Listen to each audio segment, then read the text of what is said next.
Bom, vamos lá, em respeito aos que chegaram no horário. Sejam bem-vindos a esse webinar da Right Capital. Nós hoje vamos falar sobre muito além do Bitcoin.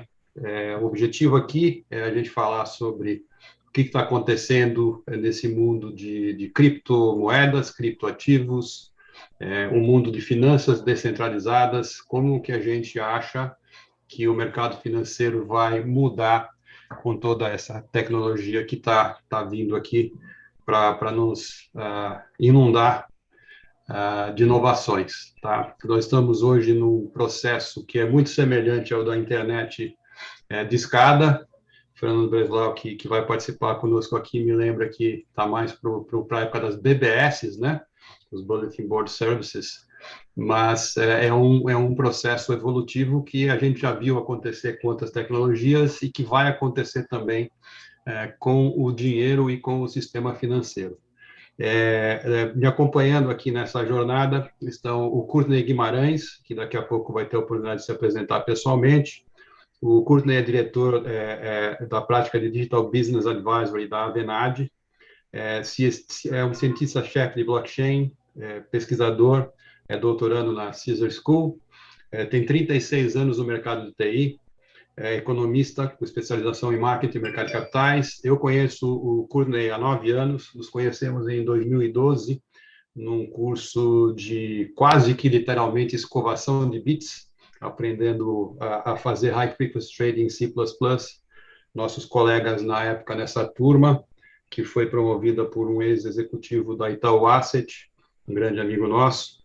Naquela turma estava o pessoal que fundou um dos fundos que a Right Capital Invest, que é o fundo lá da Zaratrusta, né? O Jorge Laranjeira, que o fundou. Eu lembro de ter convidado para esse curso, eles aprenderam muito lá, ele e o Christian, sócio dele, e tinha o outro Christian, que era o nosso professor, que também se juntou mais tarde à casa. Foi um prazer ter conhecido o Kurt, né, naquela ocasião. Naquela ocasião ele trabalhava, se não me engano, na BRQ. Ele passou por várias empresas também de tecnologia grandes, como a HP, a SAP. E temos também aqui o Fernando Breslau, que eu conheci através do Courtney, mais recentemente. O Courtney foi o meu mestre em blockchain, e criptomoedas e esse tipo de coisa. O Fernando, ele tem um currículo curioso, ele mesmo se descreve como um generalista, ele é politécnico, assim como eu, ele já tocou gaitas de boca na Alemanha, fez um MBA na Inglaterra e no Canadá, trabalhou com fundos Venture Capital, foi diretor na aceleradora ACE, e trabalha com blockchain e Bitcoin desde 2016. Ele foi como Country Manager e Business Developer para empresas cripto estrangeiras e como consultor e conselheiro em investimentos em startups e custódia pessoal e multisig de criptomoedas. Nesse mundo de cripto, o Fernando pode ser classificado como um Bitcoiner, alguém que acredita piamente que Bitcoin tem um papel de preponderância no mundo. Eu já tenho uma opinião absolutamente diversa, eu sou o que eles chamam de no-coiner. Nos grupos de cripto, eu sou tido até como um gremlin, que fala contra. Com os meus 40 anos de experiência no mercado financeiro, acredito que as criptomoedas são uma invenção interessante, mas não vão, assim, substituir tudo que existe. Eu acho que vai ser um processo muito mais evolutivo, tá, do que um processo de revolução. Vai ser uma evolução e não uma revolução no mercado. Tá? Courtney se autodescreve como cyberpunk, cypherpunk, né? Cypherpunk, não cyberpunk, um cypherpunk, é um movimento que precede o movimento das criptomoedas, basicamente um movimento em que todo mundo que acredita nesse mercado, que é o movimento da privacidade, do uso da criptografia como instrumento de privacidade e liberdade individual, do qual eu compartilho, mas tudo com a sua não dá para a gente pensar que a gente vai ter um mundo totalmente anárquico e que sem controle e sem Estado, como alguns acreditam. Mas, assim, será uma jornada interessante. Eu queria começar passando para vocês um vídeo da The Economist, que fala como as moedas digitais vão colocar os bancos fora do business ou não, tá? É bem interessante esse vídeo, é relativamente curto, ele tem 11 minutos, e depois disso nós vamos proceder às nossas discussões aqui. Deixa eu ver como é que eu faço para colocar aqui share screen. Desktop 2. Acredito que vocês já estejam... Não, share. Você já deve estar vendo. Tá. But the way they work is under threat. Tech payment giants and digital currencies are revolutionizing how people use money. And this could have dramatic consequences far beyond banking. It could affect consumer privacy, government power, and the stability of the entire financial system. It is difficult to overstate sort of how radically different that world would be from the one that we live in now. So what would a world without banks look like? And would you even miss them?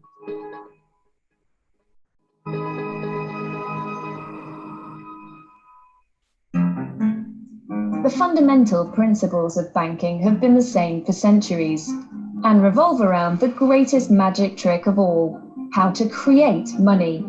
It's called fractional reserve banking. Here's how it started. Hundreds of years ago, banks stored gold for investors, but they realized it was unlikely everyone would claim their gold back at the same time. So they began to loan some of these gold deposits out to other people. This made money for the bank through interest and helped power the economy by allowing idle deposits to fuel new business and trade. As time went on, the banks started issuing banknotes, or IOUs, rather than physically giving out gold. And these IOUs started being traded in the economy. This meant the amount of money in circulation was much larger than the value of the gold held by the banks. So the bank's lending had in effect created new money. Nowadays, most money is digital. When the bank makes a loan, it creates a new asset on its balance sheet and credits the borrower's account with new funds, which creates a new deposit. The fundamental principle is the same. Every time the bank makes a new loan, it creates new money.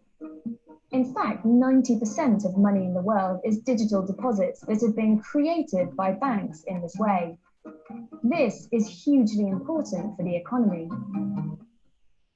What it means is that banks are able to respond to demands for money in an economy. And that means that the supply of money in an economy is very elastic. There is no set amount of money in circulation. So if the economy is booming and more goods are being created, then thanks to fractional reserve banking, the supply of money should also increase as people take out loans and make new investments. The ease with which commercial banks can create money is largely controlled by central banks, like the Federal Reserve, which set interest rates.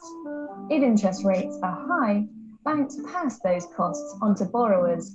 This makes it more expensive for them to borrow money to buy things. And so banks create less new money. Central banks also supply money for use in the economy. They print the physical paper cash people carry around.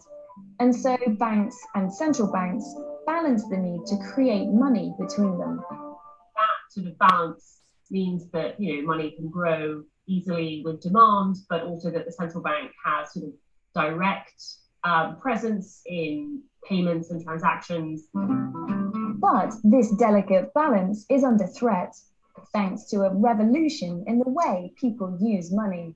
For a start, an increasing number of businesses no longer rely on banks for loans. This is because businesses historically used to create concrete assets, like machinery, against which banks were happy to lend. They could always claim the assets if the borrower stopped repaying. We know you're reliable. I'm glad you think so. But intangible assets, like software, can't be easily posted as security for a bank loan. The world has shifted in a way that does make it hard for banks to fund the sort of most innovative parts of the economy. If you want to get funding as a Silicon Valley startup, in general, you'll need to go to people who are equity investors, who basically take a slice of your business in return for some money. And it's not just innovative startups that are turning elsewhere for funding. Since the 1950s, the share of bank loans as a percentage of GDP has been relatively stable. At the same time, non-bank loans and securities have risen sharply. This means the role banks play in financing important businesses is receding. And that's not all. The way people move and spend their money is changing too, thanks in part to a new class of mega apps from China. One of the most popular is Alipay from Chinese tech giant Ant Group. It has over 1 billion users and handled $16 trillion in payments in 2019. I am Alipay. I have a dream to create a world where mobile payment replaces cash payment. Rather than using bank cards to make payments, Alipay customers carry out transactions by loading money into digital wallets. They can then do anything from buying lunch to investing in stocks and shares, all without leaving the app. Rather than paying expensive international transaction fees to their bank, Alipay users can also use the app overseas. We're already seeing this, even in America, Uber in the States, except Alipay, this sort of new digital payments ecosystem sort of completely disregards nation states and national borders. It's not just Alipay. Facebook is developing its own digital currency, and Amazon is also working on financial services. Some worry this could concentrate too much power in the hands of a few tech companies. But for central bankers, the problem is even more acute. They fear these developments could cut the cord between the central bank and the economy altogether. These super apps in China, they started off as doing payments, and now they do provision of loans, they do provision of investment services, they provide insurance, they do all the things that banks do. Central bankers feel as though their sort of ability to oversee and conduct monetary policy and oversight is, fundamentally slipping away. So some central banks have taken radical action by creating their own digital currencies to rival the tech giants' payment systems, in the hope this will secure their grasp on the economy. Central bankers' level of discomfort is potentially prompting them to sort of act to change this, economic system, the monetary system that has underpinned modern economies for, 250 years. China is one of the largest economies leading the way by trialing a digital yuan. You might have heard of Bitcoin or other digital money that is supposed to disrupt finance. But digital currency issued by governments in this way might be even more radical. Here's how it works. Most central bank money is held by commercial banks as reserves against customer deposits. You can only access a small amount of this government-made money via physical notes and coins, as this physical cash is issued by the central bank. In the UK, banknotes are even signed by the chief cashier of the Bank of England. A central bank digital currency, or CBDC, is a bit like digital cash, as it gives the consumer a direct relationship with the central bank. So in theory, instead of keeping your money in a commercial bank, you could hold all your money in the Federal Reserve or the Bank of England. CBDCs are only being used or trialed in a handful of countries worldwide, but they're growing fast. 80% of central banks are considering issuing them in the future. Bank for International Settlements, which is a club of central bankers, says that within 3 years, a fifth of the world will live in countries that have this central bank digital money. This could change everything. If everyone put their money into a CBDC, then fractional reserve banks could potentially be out of a job. This could affect economic growth, as they could not rely on consumer deposits to finance their loans. And this would be particularly pronounced in the developing world, where most lending still comes from banks. But that's just the beginning. there are also concerns about potentially, cyber warfare. Because if you can take down the servers that support the central bank digital wallet system, then you could shut down an entire economy. Digital currencies could also increase the potential for state intervention in everyday transactions. It becomes much easier for governments to completely block your ability to pay for something. It's very easy to imagine that, perhaps you could program, money in China so that it can't be used to pay for books or newspapers from foreign sellers. Supporters of CBDCs claim they could lead to a world where more people have access to financial services, and it's cheaper and easier to move money across borders. But innovations like this could also disrupt the financial equilibrium and give governments far greater control over their citizens' money and lives. So, although it's possible for the first time in modern history to imagine a world without banks, you might just find you'd miss them if they were gone. I'm Alice Forward, the Wall Street correspondent for The Economist. If you would like to read more about the future of banking, I've written a special report on the subject that you can find by clicking the link. And thank you for watching.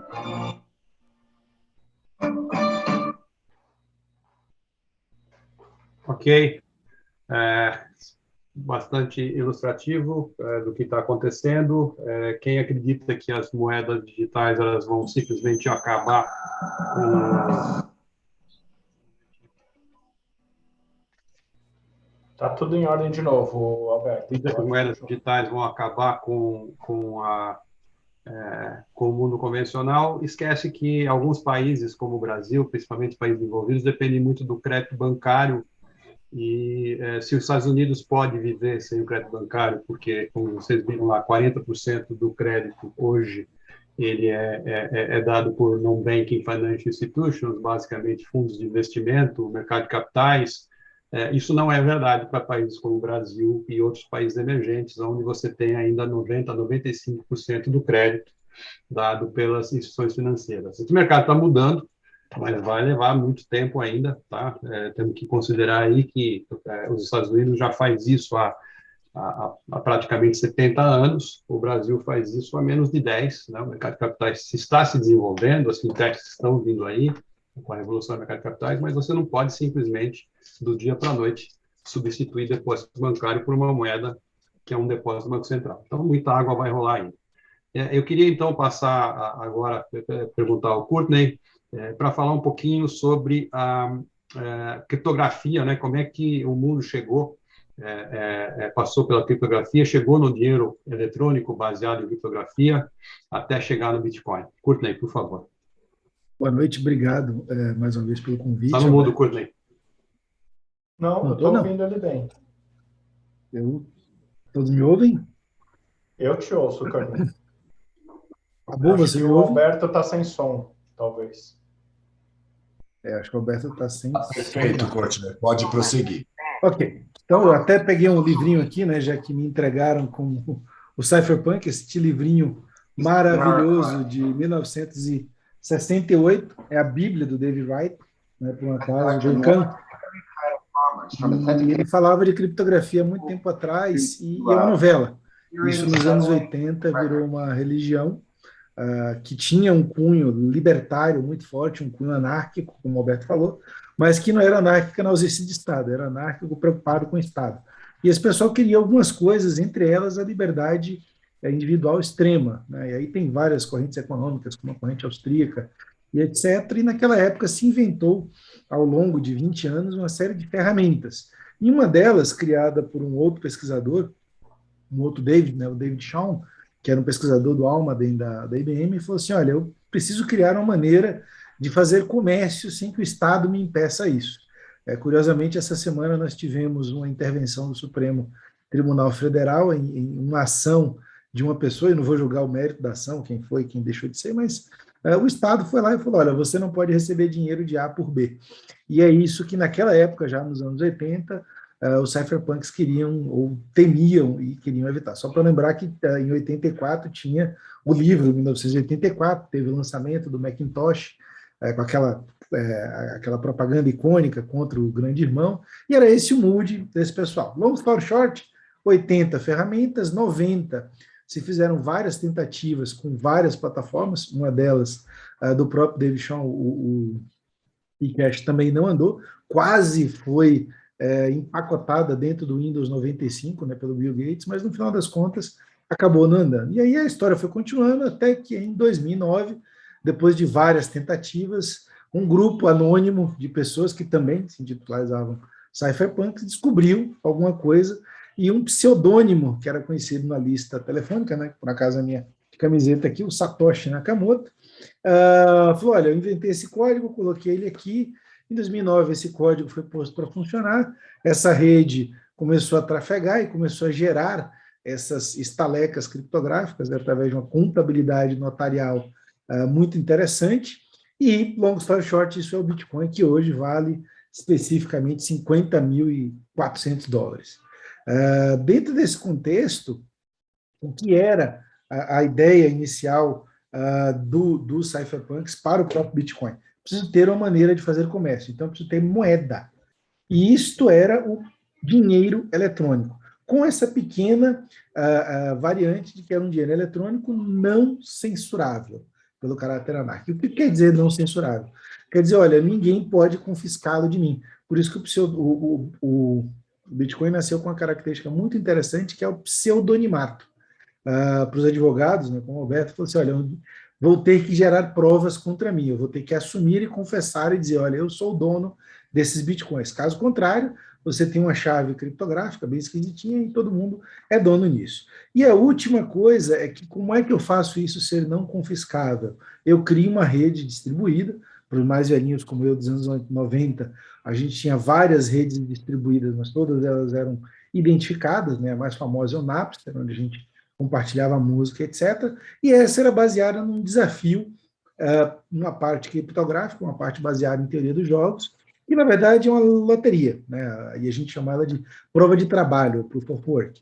Como é que funciona isso? Você sorteia um número randômico suficiente para ser seguro, com um grau de dificuldade variável. Então, quanto mais gente está tentando acertar esse número, esse grau de dificuldade aumenta e consequentemente, você não tem paralelismo, você tem que literalmente colocar mais esforço para ganhar nessa loteria, você tem que colocar mais dinheiro. E esse dinheiro vem na forma de computadores que se esforçam uns contra os outros para descobrir esse famoso número mágico. É como se fosse uma gigantesca mega-sena criptográfica, né?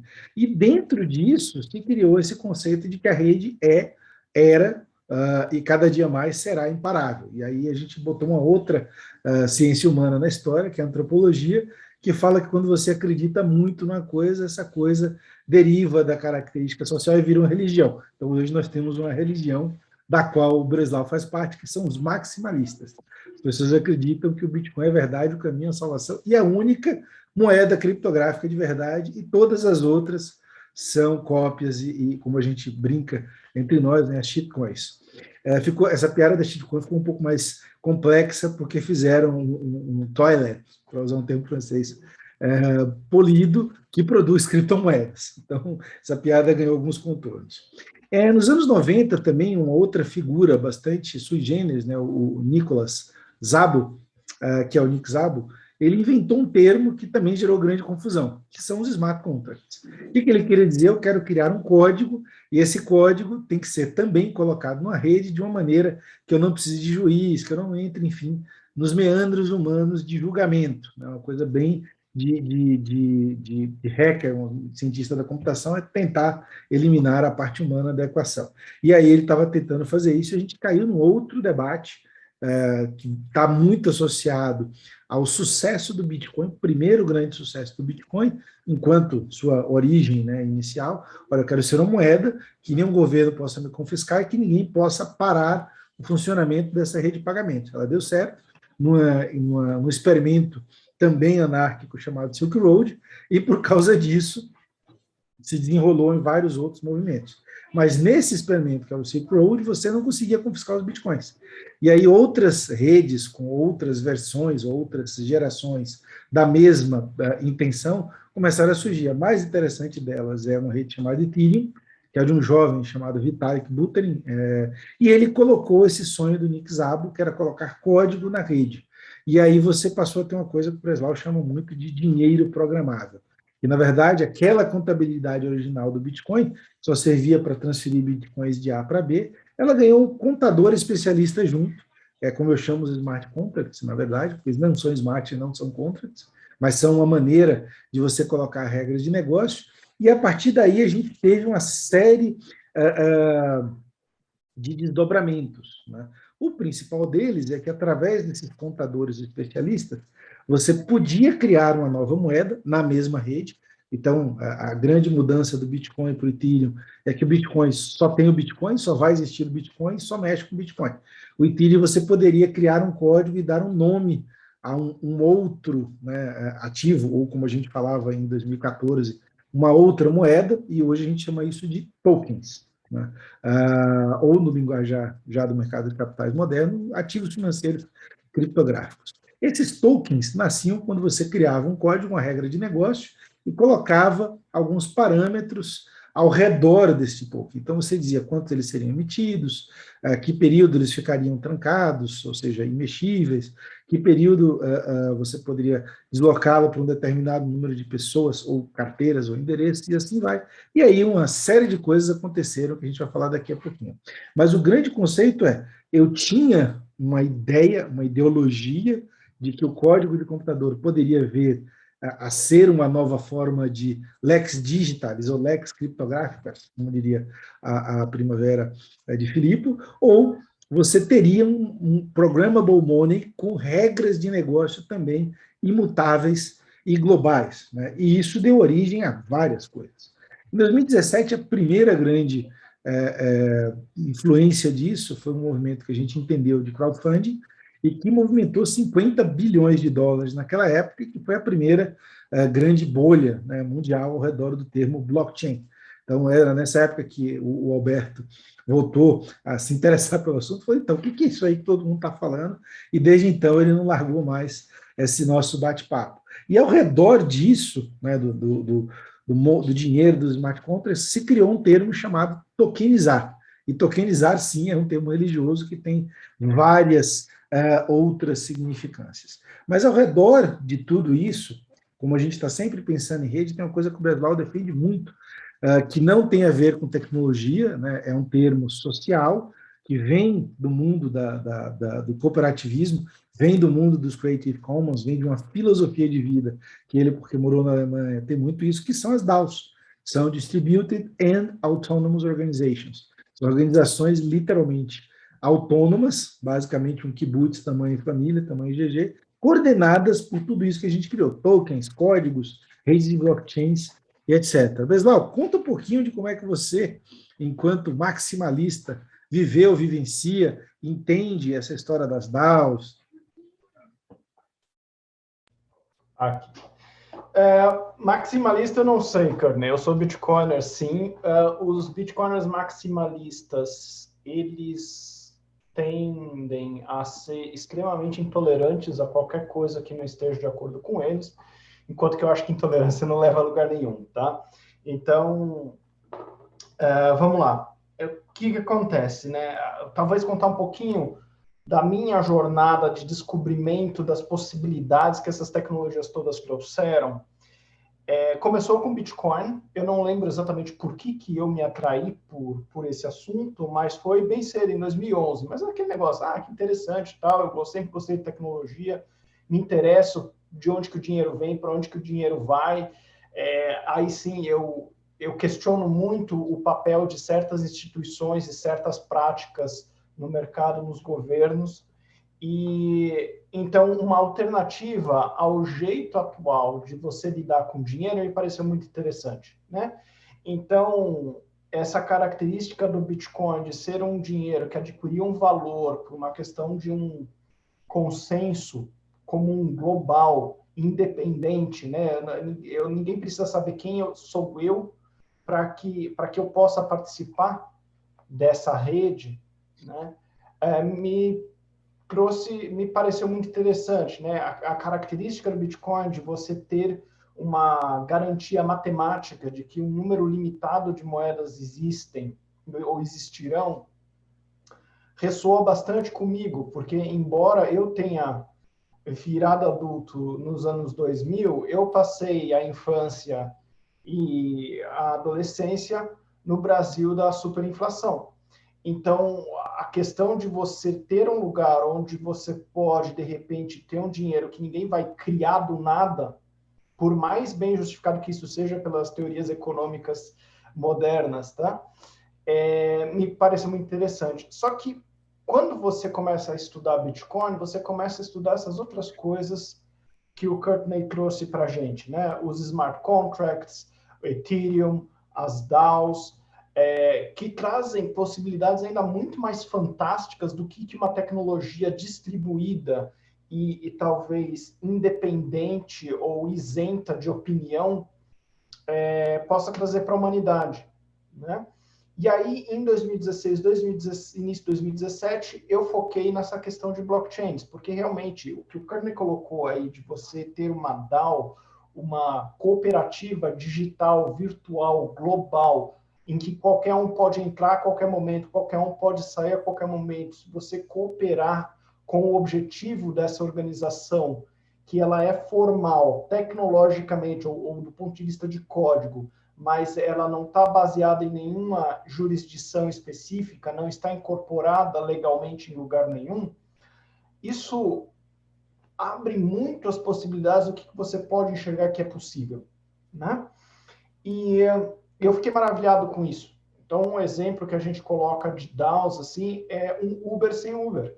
Então, a gente paga o 25% do dinheiro que a gente bota, ou Airbnb, ou qualquer um desses marketplaces de informação, do dinheiro que a gente gasta para pegar uma carona de Uber, 25% vai para uma empresa que cuida de servidores, né? Eles têm outras tarefas aí no meio, então eles podem, por exemplo, te ajudar numa disputa quando alguma coisa dá errado, ou eles naturalmente foram os responsáveis para criar a infraestrutura e depois para fazer o marketing para que as pessoas começassem a utilizar essa solução. Mas a gente conseguiria imaginar, ainda mesmo sem tecnologia, só pensando no ponto de vista do organizacional, que daria para uma cooperativa de táxis, ou uma ONG, ou uma associação sem fins lucrativos, fazer a mesma coisa, né, sendo sustentada pelo dinheiro dos participantes disso. De um lado, quem precisa das viagens, e do outro, quem fornece essas viagens. Tá? Só que, acho que aqui no São Paulo, até a Associação de Taxistas tentou fazer uma coisa assim, que não deu certo, porque, lógico, o taxista não sabe fazer aplicativo, tá? E eu não os culpo, são coisas muito diferentes, mas o blockchain, ele trouxe, cara, eu posso fazer isso, e eu posso fazer isso no movimento open source, que é aquele movimento por onde saiu o Linux, saiu tanta coisa interessante. Wikipedia, de certa maneira, a gente pode imaginar que tem um quê dessa colaboração online global e ilimitada até certo ponto, né? Então, a gente consegue imaginar, do ponto de vista teórico, técnico, que seria possível colocar no blockchain um código que vai executar certas regras, né? Então, regras de quando aparece uma viagem, como que ela é enviada para os motoristas que estão online e querem fazer essa viagem, como que eles são selecionados, como que o motorista vai ter garantido que o passageiro vai pagar no final da corrida, como que o passageiro pode ter garantido que a reputação de um motorista é realmente boa. E a gente pode fazer isso com um software que roda numa nuvem descentralizada. Isso é importante por quê? Porque se essa nuvem ela pertence a esse coletivo, se eu colocar ela num lugar só, eu estou dando poder para quem tem as chaves daquele prédio, ou para quem tem acesso àqueles servidores. Então, se eu consigo descentralizar essa infraestrutura e esse código ele roda nessa nuvem descentralizada, eu consigo fazer algo em que todos os participantes desse coletivo, eles entendem, por um lado, exatamente quais são as regras que eles estão se sujeitando e como que elas funcionam, né?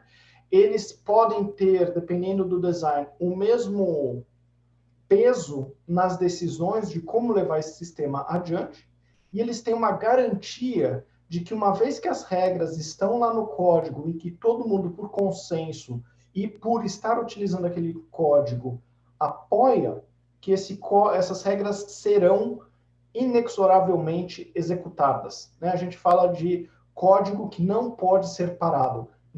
A gente lembra muito alguns anos atrás, que era moda do juiz pegar e mandar o WhatsApp sair do ar porque fulano de tal estava falando o que não devia, né? Então, o WhatsApp, por ser do Facebook, o Facebook ter um representante legal no Brasil, que é obrigado a seguir ordens judiciais, eu consigo ir lá e desligar o WhatsApp, né?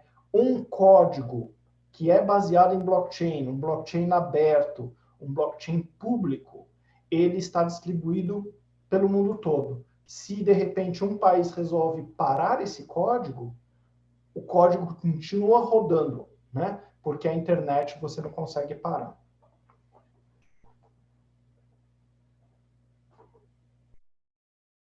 Alberto, isso. Isso posto... Você está em mudo, Alberto.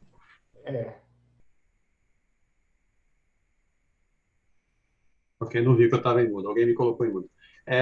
Eu queria perguntar o seguinte, Breslau, pegando um gancho aqui da sua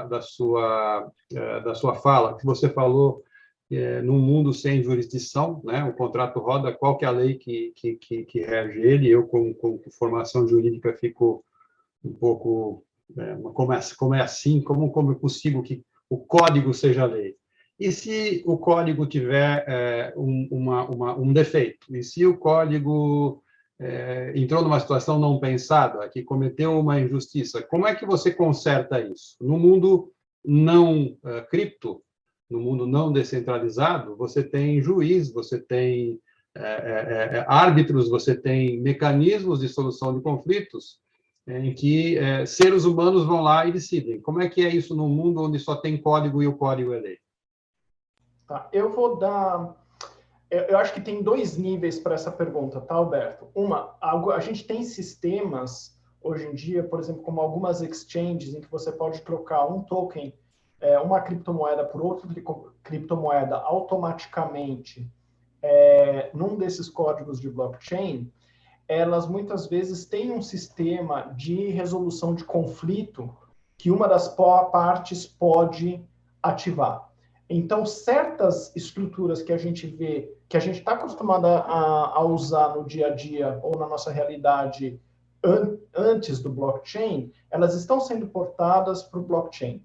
Tá? Mas eu acho que o que você queria dizer vai um pouco além, né? Isso são casos de conflitos que a gente pode imaginar que possam acontecer, então a gente monta mecanismos que possam resolver isso. Mas realmente, esses códigos, né, esse software que está sendo criado, ele é muito novo, não só tecnologicamente, ele é muito novo do ponto de vista de interação social e econômica, porque você está lidando com uma interação automatizada em larguíssima escala, né, global, sem uma conversa necessariamente acontecendo ali, sem uma jurisdição. Então, está todo mundo aprendendo um pouco e, lógico, quando você aprende, você comete erros. E existe, sim, uma questão que se eu publico um smart contract no blockchain, a gente já ouviu falar que o blockchain não esquece nada. E você não consegue... O blockchain, você só consegue escrever, você não consegue apagar. Então, uma vez que você escreveu isso no blockchain e isso foi com erro, aí a gente tem um problema, tá? Então, o que a gente viu acontecer já? Projetos grandes que viraram fumaça, porque no código tinha uma brecha, alguém percebeu essa brecha, entrou ali e, por exemplo, retirou dinheiro que não pertencia, em teoria, a ele. E aí tem duas correntes muito interessantes filosóficas através disso, né?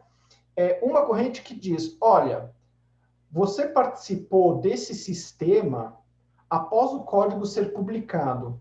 E ao participar desse sistema, você está, de certa maneira, concordando que você aceita as condições que estão descritas por esse código.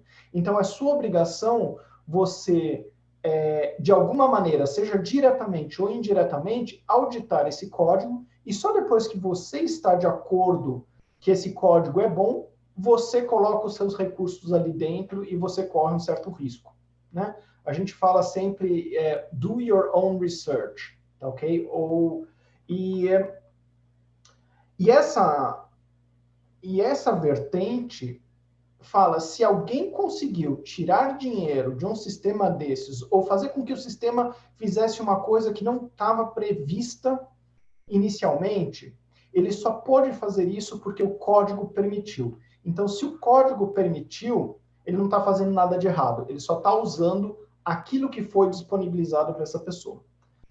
Naturalmente, contratos, eles, na nossa realidade, eles não estão no vácuo, né? Você tenta colocar no contrato todas as expectativas que as pessoas têm de quase todos os cenários que você consegue imaginar, né? Mas você sabe que nem todos os cenários são previsíveis.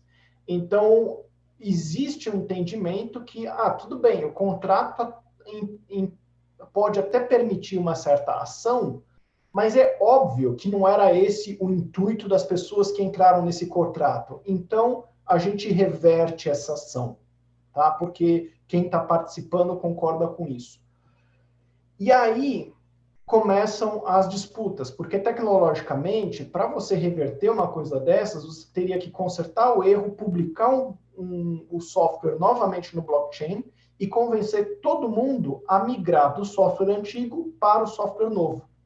E às vezes isso acontece de maneira bastante tranquila, porque às vezes o erro é tão óbvio e tão claro que ninguém se opõe a isso, ninguém, de repente, o erro foi descoberto antes que ele pudesse causar algum dano, então todo mundo migra. E às vezes não. Às vezes algumas pessoas falam, não, estava no código, a gente só fez o que o código estava permitindo, estamos corretos. A gente vai continuar usando esse código, enquanto uma parte da comunidade vai usar o outro código. E a gente tem um fork, tá? E lógico, eu acho que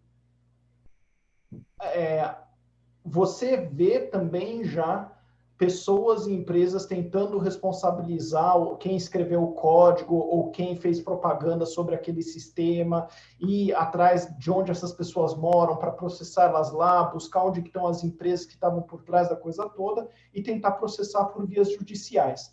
Só que isso é muito difícil num sistema globalizado onde cada ator está num canto do planeta. Então, assim, eu acho que a gente vai se ajustar a utilizar essa tecnologia, fazendo um pouco uma mistura do que funciona fora do blockchain com o blockchain. A gente vai importar algumas dessas coisas para dentro do blockchain e a gente vai aceitar que certas coisas funcionam melhor centralizadas e eu não preciso de uma descentralização total. Só que vai ter muito aprendizado ainda e o que vai continuar valendo é você ter muito cuidado antes de entrar nesses sistemas, não porque eles são, não por causa de má intenção de outras pessoas ou por fraude, isso também, mas porque simplesmente é uma tecnologia muito, muito nova e muita coisa pode dar errado. A gente já viu que muita coisa já deu certo também. Perfeito, obrigado, Breslau. Courtney, eu queria que você comentasse um pouquinho sobre o que são as stablecoins, como é que elas são construídas em cima dos smart contracts, e como é que elas se diferenciam das central bank digital currencies que estão por aparecer.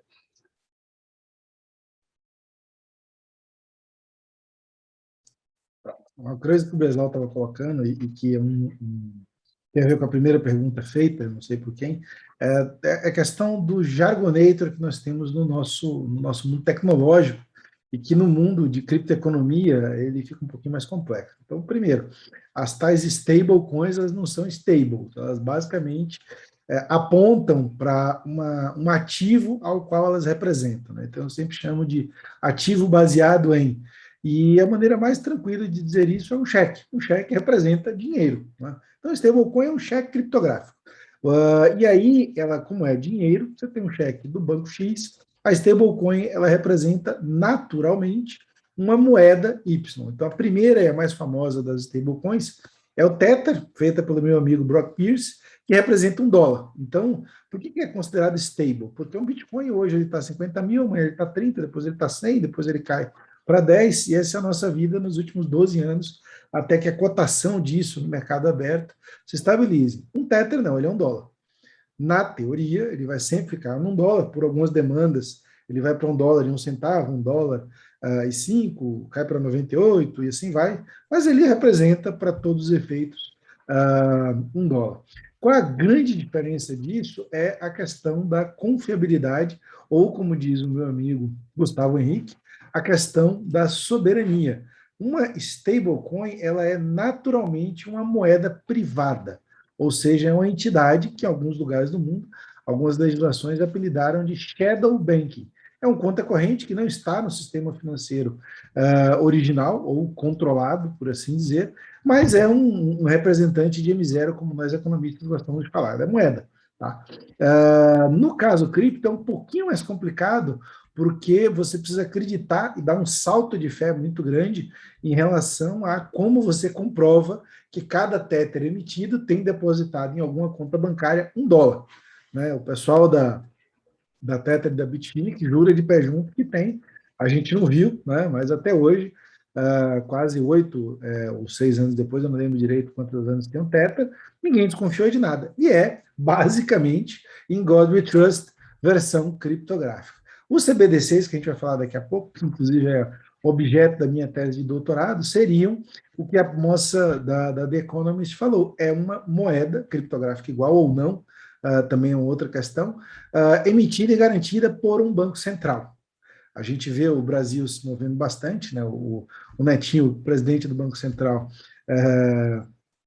tem falado bastante sobre isso, tem feito disso um grande embate. Eu conheço alguns profissionais que estão envolvidos na pesquisa, são pessoas absolutamente brilhantes, mas quem saiu na China, na verdade, na frente foi a China, que lançou lá o seu DCEP, que nada mais é do que o Pix versão chinês, com alguns requintes de crueldade chinesa, como a gente brinca por aqui. E o principal deles é o volume transacional. Então, aí você tem um Estado-nação que já controla a sua própria emissão de moeda soberana, com lastro ou sem lastro, uma outra discussão, mas é o Estado que garante. Então, quando o Brasil emitir o seu real digital, a sua CBDC, a gente vai saber que o real digital é exatamente igual ao real digital, porque foi o próprio Banco Central quem fez. Na China, a mesma coisa. Os Estados Unidos, eu tenho que fazer um disclaimer que eu sou funcionário da Accenture e a gente tem um projeto de pesquisa muito grande no MIT, inclusive tem um brasileiro que está nesse projeto, o Carlos Júlio Nóbrega, né, um brasileiro daqui,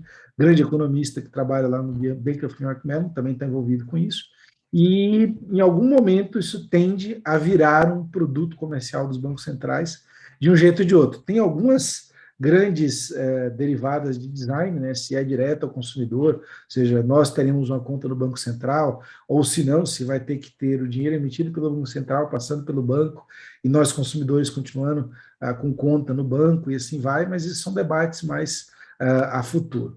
A outra coisa é que dentro do conceito de stablecoin, como tudo que está relacionado a cripto e a blockchain, se abriu um conceito de paranacionalidade. Um Tether, ele é um Tether em qualquer lugar do mundo, porque um blockchain é um blockchain em qualquer lugar do mundo. Então, na teoria, eu não posso, na minha conta corrente, mandar dólares para uma conta numa corretora do exterior chamada Binance, por exemplo. Mas eu posso, aqui no Brasil, comprar um token que é vendido no mercado Bitcoin, chamado USDC, de uma empresa americana chamada Circle, que na teoria também vale $1.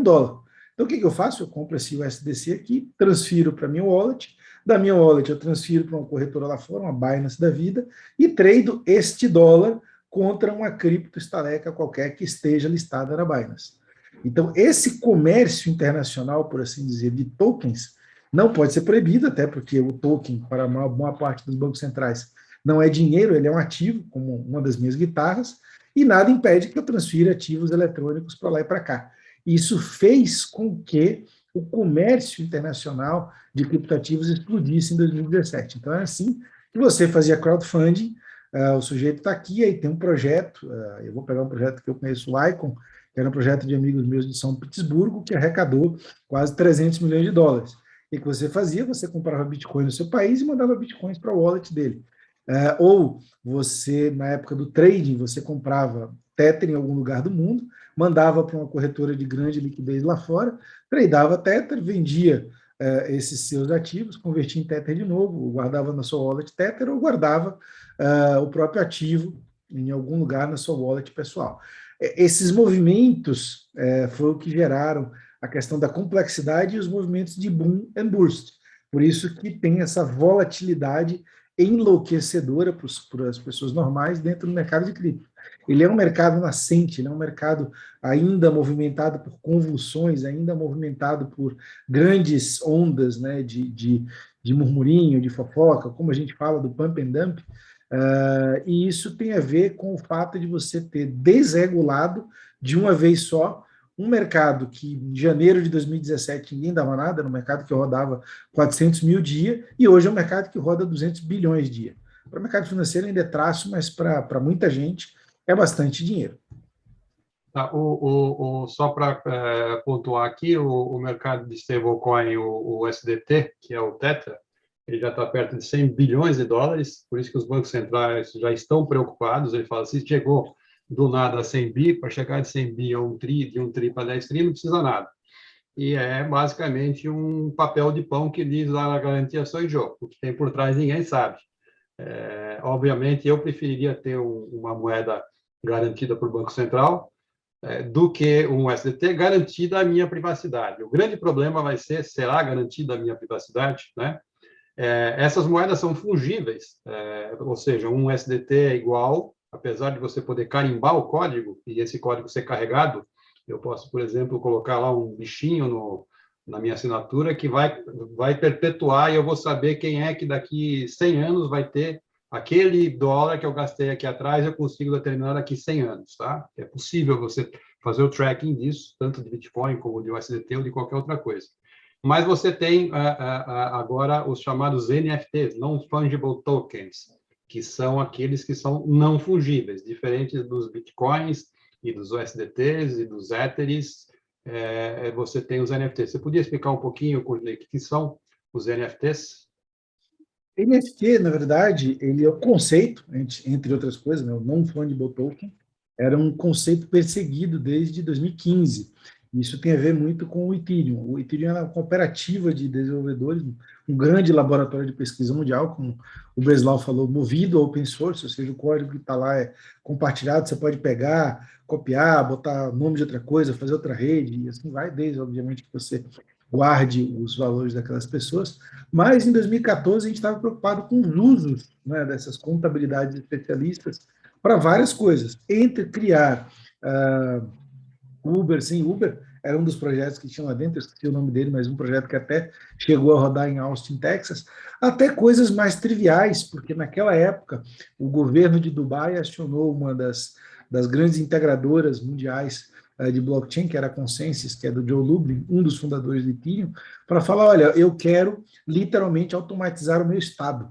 Eu quero que tudo que aconteça aqui seja digital, e eu vi essa história de blockchain, e eu quero que você blockchainize Dubai. Dentre essas coisas, existia o conceito de escrituras. Olha, eu vou ter uma casa e eu tenho escritura de papel lavrada no escritório, no cartório, sobre a posse da casa. O NFT, originalmente, era uma ideia sendo discutida de como é que a gente faz uma escritura criptográfica. Então, ela tinha que ser única, né? A escritura não é dividida, você até pode fracionar um lote para alguma coisa, mas geralmente a escritura é única. Tem uma casa, eu tenho escritura dizendo que eu sou o dono daquela casa. Ou a escritura é única dizendo que você e várias pessoas são donas daquela casa, no caso de um bem partilhado. Mas o item em si é único. Em 2017, o pessoal estava fazendo um hackathon e uns colecionadores falaram assim, não, isso aqui vai virar outra coisa, nós vamos fazer cards. Porque nos Estados Unidos, cards e collectibles são uma coisa bem da cultura popular, e aí nasceram os gatinhos, né? Na época dos gatinhos da internet, nasceram os CryptoKitties. E os CryptoKitties eram objetos colecionáveis digitais É surreal eu dizer isso, mas é o que era, né? As mulheres adoram bolsas Birkin e o pessoal gostava de pagar $100 mil num gatinho que tinha olho verde, uma listra embaixo da orelha, a outra orelha sem listra e por aí vai. E assim nasceu essa questão do non-fungible token como um collectible.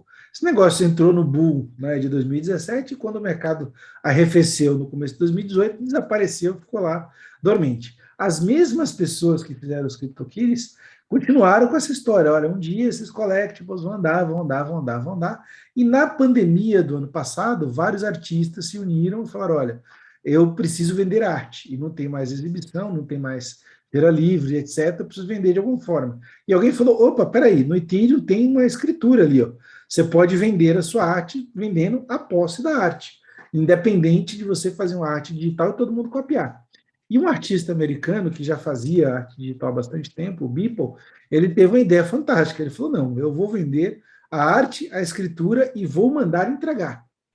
Então ele fazia uns desenhos digitais, principalmente para a turma cripto, tinha desenhos icônicos, né? O touro do Bitcoin, com o Bitcoin todo estilizado, como se fosse um eletrônico, e ele colocava isso numa plaquinha, que na verdade chama-se Infinite Display, é um display mesmo, que só vai aquela obra, mais um fio de cabelo dele, mais um certificado holográfico e mais a chave privada daquele token. Diz, olha, você comprou um token, está aqui a arte física e está aqui o token. Enquanto tinha a arte física, o pessoal entendia. Comprei a arte, junto vem o meu Certificate of Provenance, como dizem os artistas, tem uma escritura da minha arte. O pessoal falou, olha, esse negócio de mandar arte está difícil. Vamos vender só a arte? Vamos. E começou-se a vender a arte. Apareceu mais um boom muito típico do mercado cripto, e esse ano já temos vários booms, na verdade. Né? Começou com um boom de artes. O próprio Beeple é o terceiro artista mais caro do mundo, ele vendeu todas as obras dele num leilão da Christie's por quase $70 milhões, e você começou a vender uma mistura das duas coisas. Então, temos collectibles, uma linha de objetos digitais chamado CryptoPunks, está sendo vendida a alguns milhares, em alguns até alguns milhões de dólares. Outros, né, que são artes mesmo, temos aqui o meu amigo Festo, o Uno, o pessoal que vende arte digital, vende as suas obras através de portais como o OpenSea. E aí, no meio do caminho, apareceu uma terceira onda, que é a onda dos games. Né? Então, o pessoal descobriu que dava para fazer um videogame usando essa escritura para dar posse a um item de jogo, e o processo do jogo incluiu devolver tokens, não os tokens não fungíveis, tokens normais, para quem jogava bem o jogo. E agora nós temos o fenômeno, né, do Axie Infinity, é um joguinho bem falado por aí, que tem gente que no começo do ano, 3 meses atrás, estava tirando 15 a 20 mil reais de receita mês jogando esse jogo. Você botava lá 2 tamagotchis para se reproduzir, 3, jogava um com o outro e recebia dinheiro de volta para isso. Correndo por fora, para quem é americano, tem um outro fenômeno que agora vai chegar no Brasil, que são os fan tokens. É o equivalente das figurinhas que a gente tinha, figurinha da Copa, figurinha do campeonato de não sei quem, que o pessoal também começou a trocar, principalmente o pessoal da NBA. Então, essas bolhas todas, na verdade, querem dizer que as escrituras deram uma boa ideia, mas que o hype suplantou a questão técnica. E aí, daqui a pouco, quando a gente for falar de distributed finance, tudo isso se juntou numa coisa mais complicada ainda, que são as redes distribuídas que fazem modelos de negócio entre si sem precisar de intermediário. Então, hoje, o que acontece na derivada final do NFT? O cara tem um NFT que diz, olha, eu sou o dono daquele CryptoPunk ali, que vale 10 milhões e eu preciso de X dólares emprestado. Você dá o NFT e toma emprestado 50 milhões de dólares relacionados àquela garantia que você botou naquele aparato tecnológico como garantidor. E aí, se o preço do token cair, você tem que botar mais token, se ele subir, você tem menos token, e assim vai. Então, se criou um sistema notarial de coisas ao redor do mundo. Hoje essas coisas, obviamente, são obras de arte ou obras digitais, mas que está se provando, assim como o Bitcoin se provou lá atrás no Silk Road, que funciona muito bem. Os NFTs, eles são corruptíveis e são únicos. E se daqui a pouco o pessoal falar, olha, eu quero botar todas as escrituras de casas no Brasil e cada escritura NFT, está fácil também. Fácil, comprovado e bem, por assim dizer, performático, né, nesse momento da rede. Obrigado, Courtney. Isso tudo para desespero do Alberto, que não entende como é que alguém pode pagar mais caro por uma cópia de um arquivo digital que é idêntica a outra cópia de um arquivo digital, simplesmente porque aquela cópia vem acompanhada de uma escritura no blockchain. Pelo mesmo motivo que alguém paga $50 mil no Bitcoin, tá certo? É uma construção humana, as pessoas acham que vale e pagam. Dinheiro não vai junto com você quando você morrer mesmo, pelo menos você fez uma vontade sua, né? A parte mais interessante que eu acho aqui, pegando um plug aqui, é que, na prática, ele está se provando que você pode tokenizar qualquer coisa, ou seja, representar qualquer ativo por um token. Você pode representar dinheiro por token, você pode representar uma figurinha por token, você pode representar uma casa, você pode representar uma ação, uma debenture, um bond, né? E aí que vem a parte legal, que é a razão desse webinar aqui, que é o DeFi, Decentralized Finance, tá? E aí eu queria colocar os dois, a questão de comentar sobre como é que esse negócio de DeFi começou, quais são as principais ideias, e porque eu vejo isso como o grande futuro. Isso tá, a gente estava até conversando ontem, de que isso está na sua infância, tem muito problema, tem fraudes, teve uma fraude gigante aí há umas 2 semanas que foi divulgada, a gente vai comentar a respeito daqui a pouco, mas isso é a verdadeira revolução. Por quê? Porque até hoje para você comprar um Bitcoin ou para você comprar um ativo digital, você precisava transitar por uma dessas chamadas exchanges. Uma exchange nada mais é que uma corretora que transaciona cripto, mas ela é basicamente igualzinho uma corretora que transaciona ações, com a diferença que se ela não tem regulação, então você tem menos garantia pela falta de regulação. No DeFi, Decentralized Finance, você consegue começar a transacionar sem a intervenção de pessoas humanas, a não ser aquelas que escreveram o código que está rodando ali no blockchain. Então, Courtney, se você puder falar um pouquinho sobre DeFi e os DEXs. O que são DEXs? O que é DeFi e o que é DEX? Os nomes, geralmente, em cripto são bem literais, né? Então, DeFi é Decentralized, ou para os mais puristas, o Distributed Finance. Quer dizer que tudo que está no blockchain, ele tem que ter esse Decentralized antes. Decentralized hoje a minha conta corrente é um produto centralizado, eu dependo do Itaú, do Bradesco, do Santander, os bancos eu detenho primordialmente contas, né, do Safra, e o Bitcoin está onde? Em todos os lugares e na mão de ninguém, efetivamente. Ou como diz o meu amigo Jorge do Bradesco, eu estou centralizando numa rede, né? E para todos os efeitos, centralizar numa rede é muito mais interessante do que centralizar numa instituição, por assim dizer. Esse movimento começou novamente no mundo técnico, lá em 2017, tinham vários protocolos que nasceram na época, como o ZeroX, o Shapeshift, né, de um grande cypherpunk um pouquinho mais antigo, falou, olha, a gente vai fazer uma coisa sem precisar do intermediário. Porque tudo que o cypherpunk não quer é uma organização que o ministro do Supremo possa lá dizer congele as compras daquele cara. Né? Ou como a gente brinca, not your keys, not your money, or not your assets. E aí, em 2017, como eu rodei o mundo para tentar entender o que estava acontecendo, eu conheci uma pessoa muito interessante, uma menina chamada Mona. A Mona, ela era a head da área de equity do Goldman Sachs lá na Suíça, e ela largou o emprego dos sonhos, né, de todo mundo no mercado financeiro para montar o que na época era um protocolo para ser uma asset distribuída. E eu falei assim, cara, como assim uma asset distribuída? E aí, durante uma semana, a gente saía para conversar todo dia, eu fui para a Zug, conheci o escritório deles lá e tal, e esse projeto era criar, literalmente, uma gestora de patrimônio cripto, sem que você precisasse de gestora. Ela realmente fez o código, fez um crowdfunding, lançou esse projeto, o projeto está em produção, já implementado em algumas gestoras, por assim dizer, e a ideia é assim, olha, eu vou criar a XP versão cripto e eu vou ser um agente autônomo que vou usar essa XP versão cripto, a versão descentralizada, para gerenciar o meu portfólio de fundos cripto. Né? Na época, 2017, existia um grupo chamado Satoshi Fund, que fazia gestão de fundo, colocava ativos dentro do fundo, calculava a cota, e no final das contas tinha um token que representava essa cota.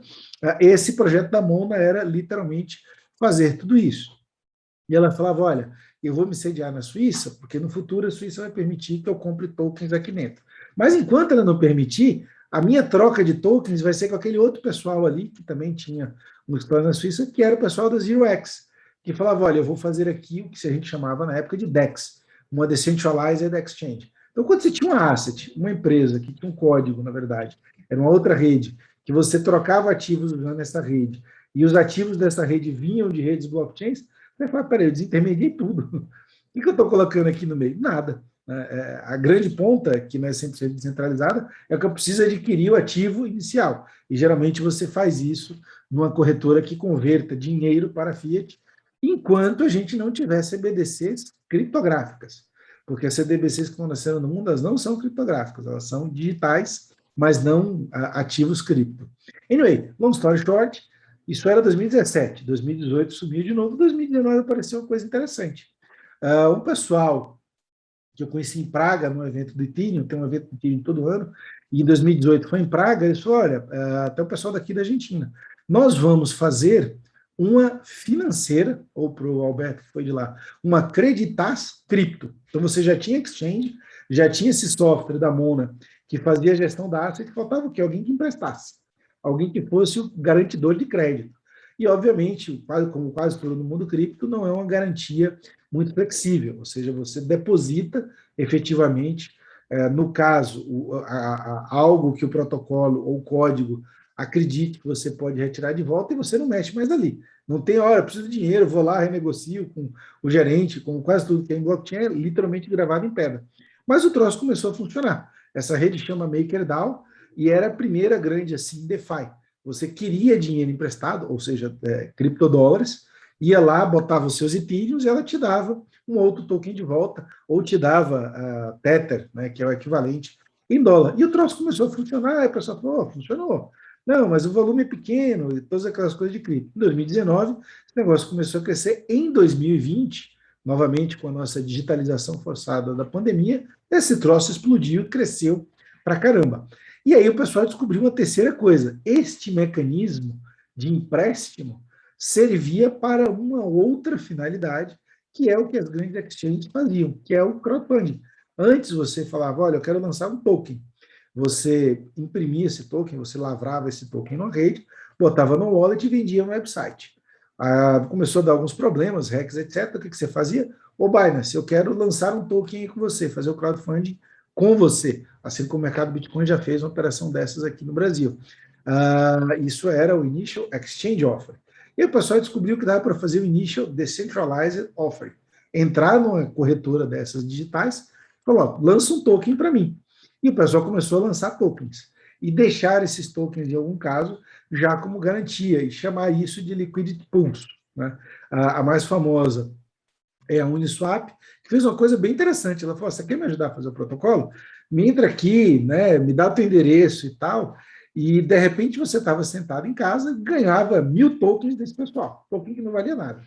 E o pessoal começou a circular isso no mercado, começou a explicar o que eles estavam fazendo, o protocolo começou a ter aderência, o token começou a valorizar, e de repente você tinha lá $1.500 na conta que você não sabia de onde veio, porque o cara te deu um token, né, a gente chama isso de airdrop, e isso começou a valorizar. Então você começou a criar, no nosso jargão de mercado de capitais tradicional, venues. Então você tem lá a Creditas, que é o MakerDAO, que faz empréstimo, você tem a empresa que faz a listagem de tokens, né, a IDO, você tem a empresa que faz a troca de um token por outro, que são as DEX, e essa coisa só está crescendo, e como tudo que é em cripto, ela cresce exponencialmente. Então a gente tinha, sei lá, 100 ativos no começo de 2017, no final do ano a gente tinha 10 mil, nós tínhamos meia dúzia de DEX em 2019, agora tem centenas, que eu nem sei todas quais são. Quando você entra nos portais onde a gente olha movimento de mercados, valorização de tokens, você já tem uma categoria, né, que chama DeFi, os grandes tokens como Stari, CoinMarketCap, tem lá o que é o player, quanto ele vale, quanto foi movimentado, quanto está depositado, quanto está sendo sacado, e aí você olha para uma estrutura de DeFi, aquilo começou a aparecer com um banco. Você fala, olha, a Uniswap tem lá, sob gestão dela, $200 bilhões. Então, quando o cara tem debaixo do código dele 200 bilhões, ele passa a ser um cofre.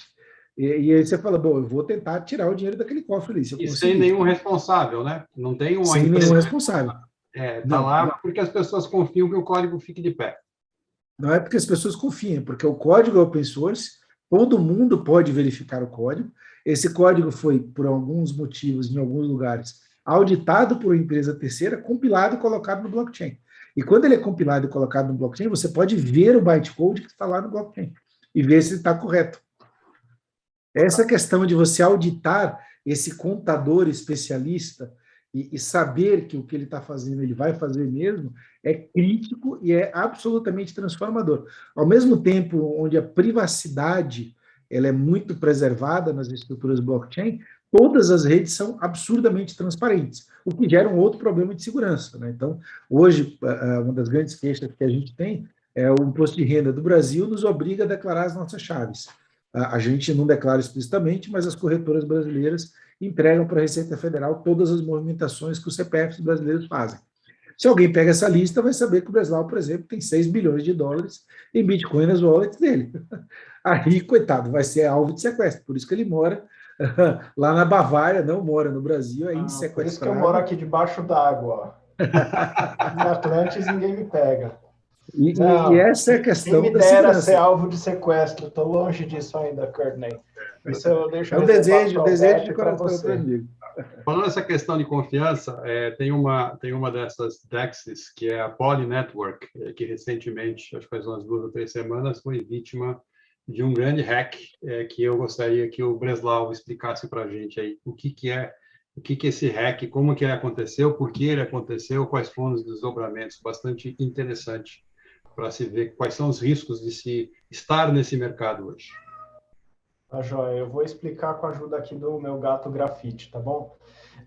Vamos lá. Então, a Poly é uma dessas empresas que publicou o contrato, o código do produto que ela opera no blockchain, tá ok? E as regras normais dela são, se eu quero trocar Ether por DAI, que é uma stablecoin, eu consigo fazer isso contanto que eu coloque Ether suficiente para tirar a quantidade de DAI que eu estou conseguindo. Tá? Então, o código ele consegue verificar que quem está querendo oferecer DAI tem os DAIs que está oferecendo, ele consegue verificar que quem está oferecendo Ether tem os Ethers que está oferecendo, e ele consegue garantir, então, que a troca instantânea de Ether para DAI vai acontecer sem problemas. Quem tinha Ether não tem mais Ether, mas tem DAI e vice-versa. Tá? Então, essas são as regras básicas que todo mundo acreditava que aquele sistema fazia cumprir. E esse sistema, como o Courtney falou, né, ele começa a acumular muitos tokens dentro dele. Né? Tem aí uma série de questões por que as pessoas depositam token nele, mas, por exemplo, um dos exemplos quanto mais eu trado, mais token deixo depositado, porque é mais rápido eu fazer as coisas acontecerem, eu posso aproveitar certas oportunidades de mercado que são muito passageiras. Tá bom? E aí, essa carteira desse sistema, ela vira um alvo para ataque hacker. Tá, ok? Bom, na Poly Network, de repente, começaram a ser sugados lá de dentro da carteira diversos tokens. Os números aí variam de acordo com o momento em que você faz a contabilidade, mas só para vocês terem uma ideia, aí, por volta de 600 milhões de dólares. Tá? Inicialmente, ninguém sabia muito bem o que estava acontecendo, mas aí, de repente, né, todo mundo sabia para onde os tokens estavam indo. Né? E eles estavam indo... Então, tinha alguns endereços de carteiras listados na blockchain que você sabia. Aqui tem token que saiu da Poly sem que fosse intencional. Tá? E um jeito de você provar que você detém aqueles tokens é você fazer uma transação a partir daquele endereço. E nessa transação, você pode mandar tokens, você pode mandar zero, ou você pode mandar uma mensagem com zero valor. E aí, de repente, o dono desse endereço começou a escrever as motivações dele para ter feito o hack. Tá? Isso que é muito interessante, porque qualquer um que sabe o endereço, ou que observa o que aconteceu na Poly, sabe para onde esses tokens foram, consegue isolar esse endereço e consegue usar uma série de sites que existem por aí, os Block Explorers, para analisar tudo o que acontece dentro desse endereço. E a gente começou a ver uma série de transações de mensagem desse hacker, em que ele começou a explicar, veja bem, eu não sou um hacker do mal, eu sou um hacker do bem. Eu vi um erro no código e antes que um hacker do mal fosse lá e tirasse o dinheiro de todo mundo, eu tirei o dinheiro porque eu sei que eu sou confiável, eu vou guardar e aí quando vocês consertarem tudo eu devolvo, tá bom? Então essa é a história do hacker.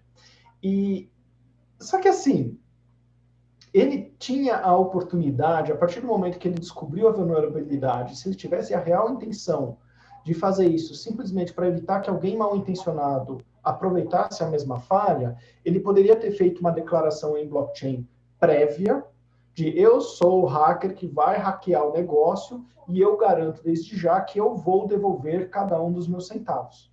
Né? Você faz isso de uma maneira que você consegue provar que você fez isso antes do horário do hack, mas sem que as pessoas consigam ver isso imediatamente, tá? Só que ele não fez isso. Então a gente não sabe se ele sempre teve essa intenção de ser um hacker do bem, um white hat hacker, ou se ele só virou um white hat hacker porque ele percebeu que, caramba, o blockchain é tão transparente e a comunidade de criptomoedas é tão conectada que se eu tentar vender qualquer uma dessas moedas que está todo mundo observando para onde está indo, elas vão ser travadas por quem estiver recebendo ou vão ser recusadas. Né? Então, o que a gente acha que aconteceu? A gente acha que, no início, ele tentou mandar moedas para exchanges para fazer venda, ele deve ter cometido algum erro, e os investigadores da Poly, aí aparecem muitos voluntários do mundo cripto que vão tentar ajudar também, descobriram quem ele é, chegaram e falaram para ele, olha, é o seguinte, cara, a gente sabe quem você é, a gente sabe onde você está, ou você começa a devolver os tokens para a gente, ou a casa vai cair. E aí montaram essa história de... É até engraçado, né? Porque ele coloca uma mensagem no blockchain e a empresa responde no Twitter e responde no blockchain.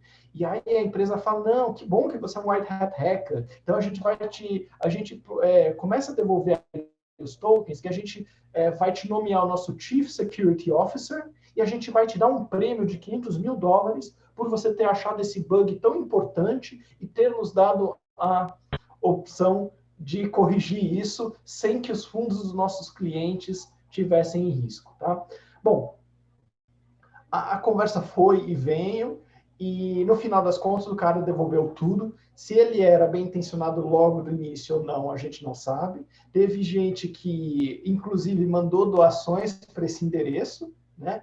E aí ele devolveu absolutamente tudo, inclusive o bônus de $500 mil, inclusive todas essas doações que fizeram no endereço dele.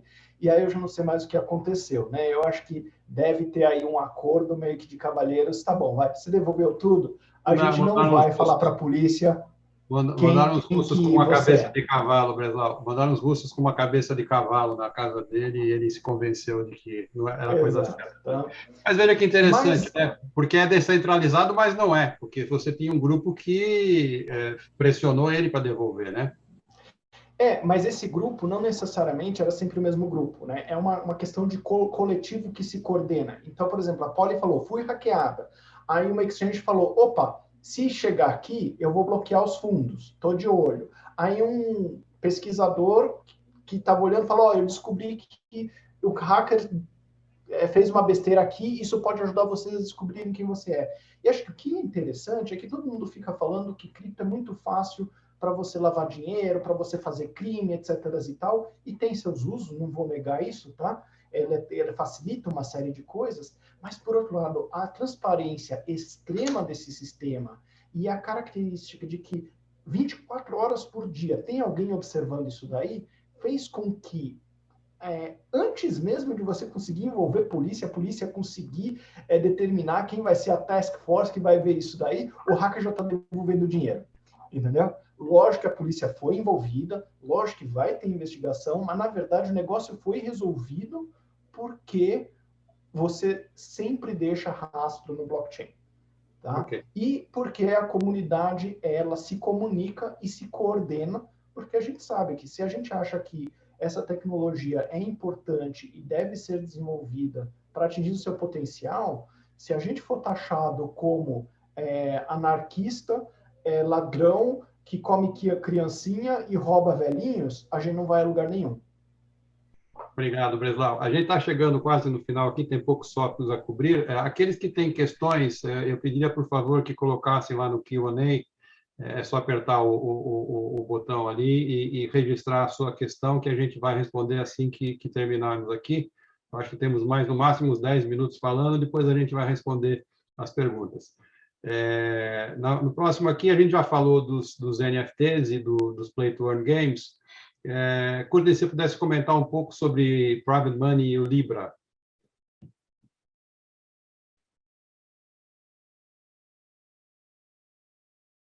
Courtney?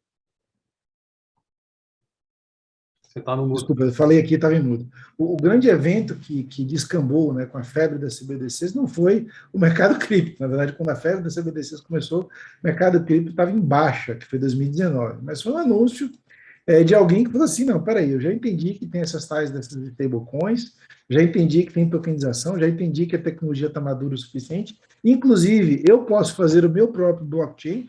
Foi lá e fez, tio Mark Zuckerberg. Então, quando ele chegou em junho de 2019 e falou assim, olha, estou fazendo a moeda do Principado Internacional do Facebook, como eu costumo dizer, cara, foi um negócio tão impressionante que eu lembro como se fosse hoje, aqueles eventos cataclismáticos da vida. O evento foi na quarta, eu escrevi um artigo na quarta, que eu acho que nunca tive um artigo tão lido na minha vida, de quinta até sexta-feira da outra semana, eu fiquei fazendo reunião com o pessoal de banco, tipo, cara, o que é essa Libra? O que está acontecendo? Explica para a gente, deixa a gente se situar, e etc. E imediatamente, logo na outra semana, todos os bancos centrais já emitiram comunicados bastante duros, bastante agressivos, que não foram emitidos nem para o Bitcoin. E um deles, que foi o último lá para setembro, foi do Bundesbank alemão e mais algumas coisas dos bancos europeus, dizendo assim, olha, não permitiremos de jeito nenhum que nenhuma entidade privada retire do Estado o poder de emitir moeda. Foi assim, lacônico. Pá. E aí quando você fala, cara, quem é o Mark Zuckerberg na fila do pão para fazer isso? Já tem o Bitcoin, já tem o Ethereum, a gente já tinha tido um valuation de quase 800 bilhões de dólares em criptativos e nada mexeu os bancos centrais para fazer esse tipo de coisa. Imediatamente, a China, que já tinha um projeto de fazer moedas digitais, começou a se mexer. Falou, não, peraí, já entendi que esse cara quer fazer esse negócio, mas eu vou fazer uma coisa diferente aqui, que é a minha estrutura de pagamentos controlada pelo Banco Central, que é muito equivalente ao Pix. Né? E aí, um pouco depois, já para o começo de 2019, 2020, nós começamos a elaborar os planos do Pix aqui no Brasil, que para a gente estava na agenda de Open Finance Global, o projeto original chamava até Instant Payments, né, ter pagamentos 24/7, e eu não sei se quando se planejou isso lá na Europa se tinha em mente as criptomoedas, mas as coisas aconteceram muito parecido com o mesmo discurso do Bitcoin, das moedas eletrônicas lá dos anos 90. Vamos ser uma rede de pagamento independente, que já tem a rede de e-money internacional que o PayPal usa e assim vai. E o descambar dessa conversa toda é que ficou um fantasma. Se as Fanga e as Bet, né, Alibaba, Tencent, Facebook, Google, Apple, falarem vamos fazer uma moeda, isso abalou estruturalmente o modelo finance hoje, onde você tem o sistema fracionário e a moeda sendo emitida pelo Banco Central e multiplicada pelos bancos de varejo.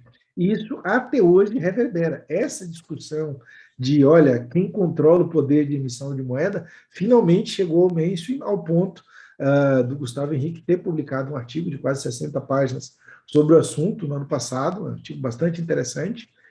Só procurar aí, Gustavo Franco, o futuro do dinheiro, vocês acham fácil. E esse movimento resultar em o BIS está discutindo CBDC, o IMF está discutindo CBDC, a Comunidade Econômica Europeia está discutindo moedas privadas, né, tem uma legislação forte para isso, e aqui no Brasil, todo dia, tem alguma coisa relacionada a isso. E o mais surreal, foi a notícia que eu vi hoje, é você colocar criptomoedas no balanço de pagamento. Então, o nosso amigo Netinho teve que ir lá e dizer, olha, no nosso balanço de pagamento aqui, nós importamos 40 bilhões de dólares, 19 bilhões de dólares, alguma coisa assim mesmo, mas importamos durante o ano 40 bilhões de dólares em criptomoedas. Então, nós estamos importando Bitcoin para dentro de casa.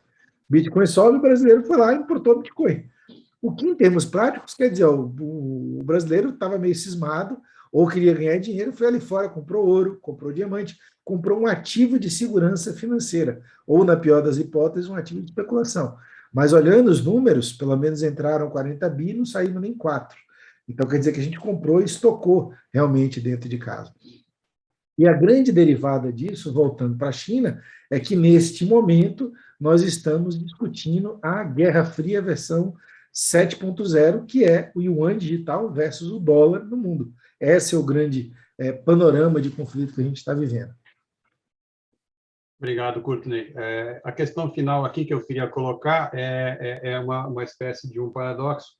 Quando a gente fala em Decentralized Finance e quando a gente fala em CBDC, como é que a gente vai ter uma pergunta que eu coloco para os dois, para as suas considerações finais, antes de a gente ir para as perguntas e respostas. Como é que se coaduna um mundo onde você tem uma CBDC supostamente que fosse criptográfica, que ela pudesse transacionar numa plataforma de DeFi, tipo Uniswap, tá? Ou, se não ela, vai ser algum tipo de coisa parecida com ela, com relação à descentralização. Então, como é que você vai, numa plataforma descentralizada, usar uma das pontas uma moeda que é centralizada, que é emitida por um banco central? Breslau, você podia começar? Eu acho que depende da arquitetura de como essa CBDC vai ser criada, tá? Então, os bancos centrais, eles vão utilizar a solução tecnológica que eles acharem mais conveniente para os objetivos deles para fazerem as versões digitais do seu dinheiro. O Banco Central brasileiro começou com o Pix, que não tem nada de blockchain, mas tem tudo de digital. E para o usuário final, não vai ter muita diferença óbvia o que é um Pix meramente centralizado digital do jeito que ele é hoje, o que seria um real blockchainico digital, tá? E talvez uma das grandes diferenças é se o Banco Central vai permitir que você tome custódia própria desse seu real digital. Ou seja, eu posso criar uma carteira na minha casa com a minha entropia, com a minha criptografia, que tem o seu endereço, que só eu controlo com a minha chave privada que eu criei dessa maneira, ok? Eu transfiro os meus reais digitais ali para dentro, e aí ninguém consegue mais mexer nesses reais digitais. Se isso for possível, eu acho que isso é muito similar a uma stablecoin privada. E só que em vez de ser a Circle nos Estados Unidos, que tá garantindo o valor daquela stablecoin, né, ou alguma versão brasileira disso daí, é o Banco Central que fala, olha, se você voltar para mim com esse token, eu credito reais na sua conta bancária, ou eu mando creditar, ou como isso funciona. Se isso for possível, eu não vejo problema tecnológico, ou mesmo até filosófico, de você ter negociações automatizadas sem intermediários de pessoa para pessoa, utilizando essas CBDCs, tá? O que eu acredito que vai acontecer é que vai ser semelhante ao Pix. Vamos dizer que o Bacen faça um real digital baseado em blockchain, ele vai falar, olha, esse real digital baseado em blockchain só funciona no meu blockchain, não funciona em Ethereum, e só vai poder transitar por aplicativos que eu der permissão de entrarem nas App Stores da Android, da Apple e tudo mais. Então, eu vou ter um token que ele vai funcionar mais ou menos como blockchain, só que para eu ter esse token, eu vou ter que ter uma carteira do Itaú, do Nubank, ou de repente até do próprio Banco Central, que eu acho que não é o que eles querem, eu acho que eles gostam muito da ajuda que os bancos comerciais prestam para ele. Como você disse no início, Alberto, a necessidade de crédito ela vai continuar a existir. Eu acho que o que diferencia hoje em dia é que, de repente, esse serviço ele vai ter que ser cada vez melhor e mais barato por causa da pressão tecnológica das alternativas que agora existem. Mas eu não vejo o Bacen tornando o real digital em um dinheiro vivo digital. E aí eu explico um pouquinho isso, tá? Eu pego o dinheiro vivo no caixa do banco e eu posso desaparecer com esse dinheiro vivo. Eu posso destruir o dinheiro vivo, eu posso guardar debaixo do colchão, eu posso dar para uma pessoa, ninguém sabe onde essa nota foi parar, e ninguém consegue, né, e nem craquear isso aí direito, dá para craquear. Então, eu tenho total controle sobre o dinheiro vivo que está na minha mão. Um Bitcoin, ele é um dinheiro vivo. Eu também tenho esse total controle. Se eu quiser queimar o meu Bitcoin, eu consigo queimar o meu Bitcoin. Por outro lado, também, se eu perder o meu Bitcoin, não tem ninguém para me ajudar. R$1 digital, se de repente acontece alguma coisa, eu mandei para o lugar errado, não sei o quê, eu de repente até consigo falar com o gerente do banco, com não sei o quê, e consigo reaver isso daí. Mas, por outro lado, se um juiz não gostar de alguma coisa que eu fiz, ele vai lá e arresta os meus reais digitais. Tá? Então, eu não acho que o Banco Central vai fazer um real digital baseado em blockchain que tem essa característica de dinheiro vivo. Se ele não fizer isso, muito dificilmente você vai conseguir inserir isso numa DeFi global. O que não quer dizer que a gente não cria um ecossistema de DeFi localizado, estandardizado, que aproveita certas vantagens tecnológicas trazidas pelo blockchain, mas que vai seguir absolutamente todas as regras impostas pelo país onde essa moeda foi emitida. Obrigado, Breslau. Courtney? Mas pegando o gancho do que o Bernardo falou, mais do que tudo isso, tem uma grande parte crucial da definição que tem a ver com o começo da história toda, que é a privacidade, né? A origem dos cypherpunks. E tem um evento muito sui generis, que o primeiro paper do David Chaum, relacionado a um private payment system, foi de 1981. E 40 anos depois ele escreveu um outro paper sobre Private Central Bank Digital Currencies, juntamente com um dos executivos, um dos diretores do Central Bank da Suíça. O paper está aí público, é só procurar lá David Chaum e Private Currency, está lá. E esse é o grande debate. Como o Breslau disse, né, as blockchains elas são transparentes, mas elas são autônomas e pseudônimas. Eu sei tudo o que está acontecendo lá dentro, mas eu não junto o endereço A dos 6 bilhões de bitcoins que a gente está falando com o Breslau. Mas está tudo lá dentro. O dinheiro é diferente, o dinheiro está aqui e o Estado junta o dinheiro à pessoa, porque fala, precisa de cobrar imposto. A grande função do curso forçado é pagamento de imposto. E esse é o grande debate, eu diria, muito mais filosófico do que prático que a gente está vivendo, e não tem resposta. A China já escolheu o caminho dela é 100% autocrático, com várias coisas que existem lá, e é uma questão cultural da China, não estou dizendo que está certo ou que está errado, assim como eles têm vigilância por questões de segurança, assim como eles têm a questão do score social também por questões da sociedade deles, o dinheiro digital deles é um dinheiro literalmente vigiado, controlado ao ponto dos primeiros experimentos, olha, estou te dando $100, se você não gastar, eu pego de volta, né? É tão direto e reto quanto isso. E aí a gente tem que ver como é que o mundo ocidental, que pensa de uma maneira muito diferente, vai se comportar. Eu acho que a gente tem um bom debate aqui, vamos ver o que o pessoal está disposto a perguntar e abrir para as pessoas conversarem agora, né? Obrigado, gente. Bom, estou aberto para perguntas aqui. Eu tenho já 4 perguntas para serem respondidas. A primeira do Bernardo Bonjean. Ele pergunta se já existem modelos de análise para estimar a preço-alvo. O Breslau tinha respondido para ele aqui no chat. Breslau, você pode responder a essa questão? Já existem modelos de análise para estimar um preço ativo de uma altcoin? Então, aqui, achei o botão. Olha, desde que o pessoal começou a acreditar criptomoedas, o pessoal começou a fazer modelos para tentar prever para onde que vai o preço, né? E uma das dificuldades que o pessoal achou é que, por exemplo, o Bitcoin, para pegar de novo o exemplo que fica mais claro para todo mundo. Eu compro o Bitcoin e eu guardo o Bitcoin, é como uma barra de ouro. Ela não vai me gerar dividendo, né? E ela não... Quanto muito eu tenho talvez um valor industrial ali, como é que eu valorizo isso daí?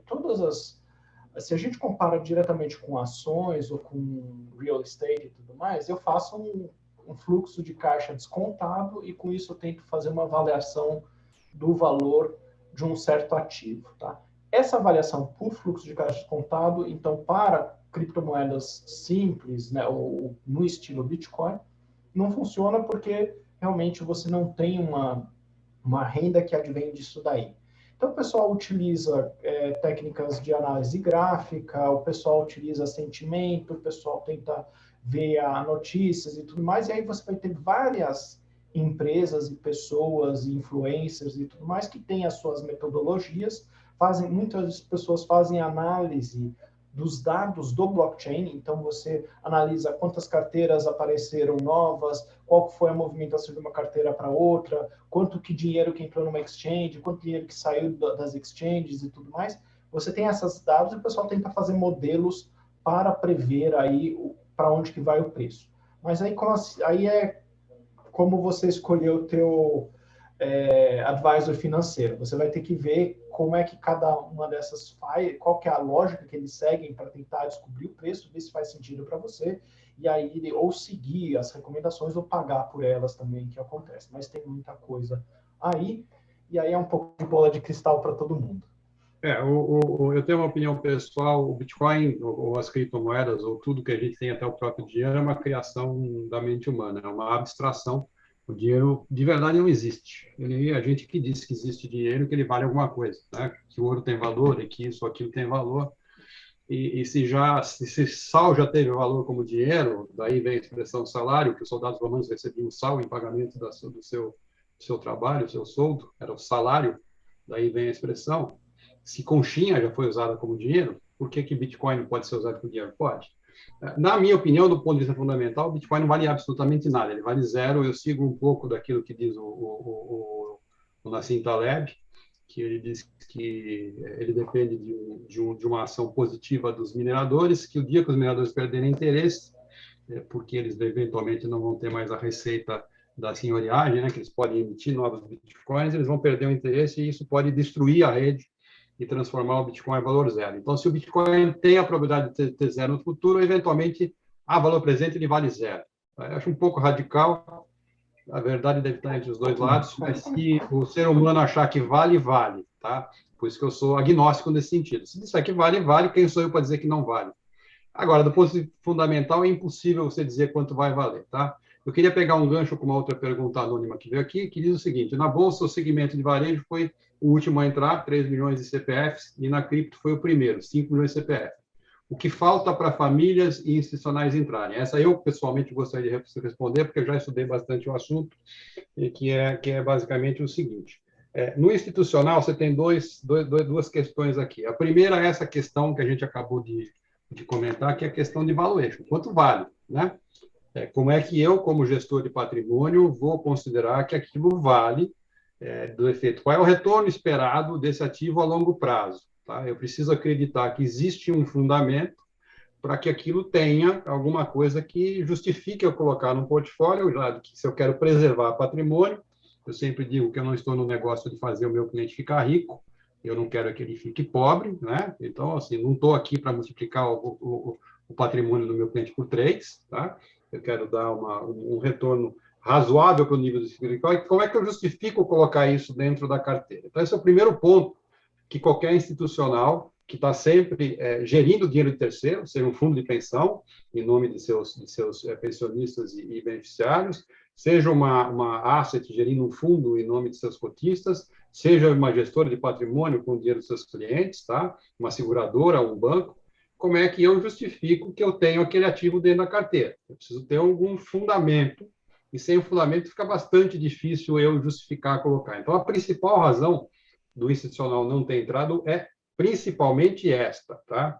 Aí você diz, bom, mas ele diversifica. De fato diversifica, ele tem uma correlação que é nada com nada, não necessariamente é uma proteção contra a crise, porque, veja, quando você teve março de 2020, ele caiu por problema de liquidez que aconteceu no mercado, ele não subiu, então ele não protegeu nada, mas ele tem uma correlação menor que 1, e, portanto, de certa forma, ele pode sim diversificar. Então, ter uma pitadinha pode ser.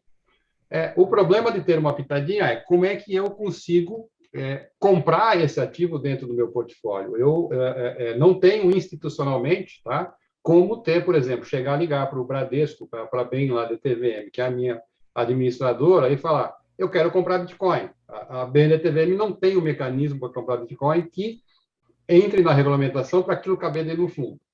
Então, não existe regulamentação para eu ter cripto dentro dos meus fundos, então esse é o segundo motivo para o institucional não entrar. Mesmo que eu quisesse ter, eu não tenho. Existem maneiras paliativas, que são, por exemplo, eu comprar indiretamente através de um produto da Hashdex. A Hashdex lançou uma série de produtos, tá? Eles têm, basicamente, um fundo offshore, um fundo em Cayman, que contratou a Fidelity, que é um custodiante grande, que toma conta das chaves. Então, eles compram, a custódia fica em nome da Fidelity, essa offshore, esse fundo offshore, detém a cripto, e o fundo brasileiro detém cotas desse fundo offshore. É uma maneira indireta de você ter, que tem uma série de institucionais que já estão fazendo isso, nós mesmos consideramos fazer isso ou não chegamos num consenso, por isso ainda não fizemos. Possivelmente faremos em algum ponto no futuro, se a gente enxergar realmente valor, não necessariamente Bitcoin, a gente vê valor nesse negócio de DeFi, por isso que estamos fazendo esse evento. Se a gente não acreditasse, não estaríamos aqui investindo 2 horas do tempo dos nossos clientes e amigos para conversar sobre isso, mas, de certa forma, assim, falta ainda um framework institucional para que o institucional invista, tá? E o convencimento de que aquilo realmente cria valor ao portfólio, tá? A gente é bastante conservador, a gente não liga de entrar atrasado, porque a ideia é ficar naquele negócio por muito tempo. Então, se eu perdi o movimento, em vez de comprar $30 mil, eu comprei a $150 mil, se ele vai chegar a $1 milhão, como tem gente que diz, se vai chegar a $100 milhões, como tem gente que também diz, é irrelevante, tá? Porque a grande parte do movimento está para acontecer ainda. O que a gente quer evitar é perder. Então, cabe um pouquinho para que você entre na opcionalidade desse negócio valer muito lá na frente. Mas aí, como é que eu rebalanceio? Como é que eu simplesmente compro e sento em cima, esqueço e deixo ele correr? E quando ele começa a aumentar de participação na carteira, eu reduzo ou não reduzo? Ou eu aumento? Então, tem essa série. Eu diria que isso é a grande razão pela qual o institucional ainda não entrou, não só no Brasil, mas no mundo. Já está começando, hedge funds já estão negociando cripto, tá? É um mercado com muita ineficiência, tá? As exchanges, elas são ambientes extremamente ruins do ponto de vista regulatório, porque não tem regulação, então eles oferecem muita oportunidade de arbitragem para muita gente. Então, aqueles que trabalham com capital privado, capital próprio, tá? Ou que têm esse mandato, que são os hedge funds, já estão aproveitando isso. No institucional não cabe isso ainda, mas talvez caiba no futuro em outros formatos. Vamos para a próxima questão aqui. Pergunta do Marcos Fernandes. Eu gostaria de saber mais do ponto de vista regulatório como eu posso tokenizar ativos físicos. Por exemplo, caso eu queira vender meu imóvel via blockchain, essa transação é possível? Vou deixar o Courtney responder. A palavra tokenização ela tem vários vieses, né? E eu já tive um business relacionado a isso, estou fazendo um segundo, muito mais ligado a cartório, então tem um viés na minha resposta. Hoje, a maneira mais fácil de se vender e comprar imóvel usando criptoativo é usá-lo como pagamento.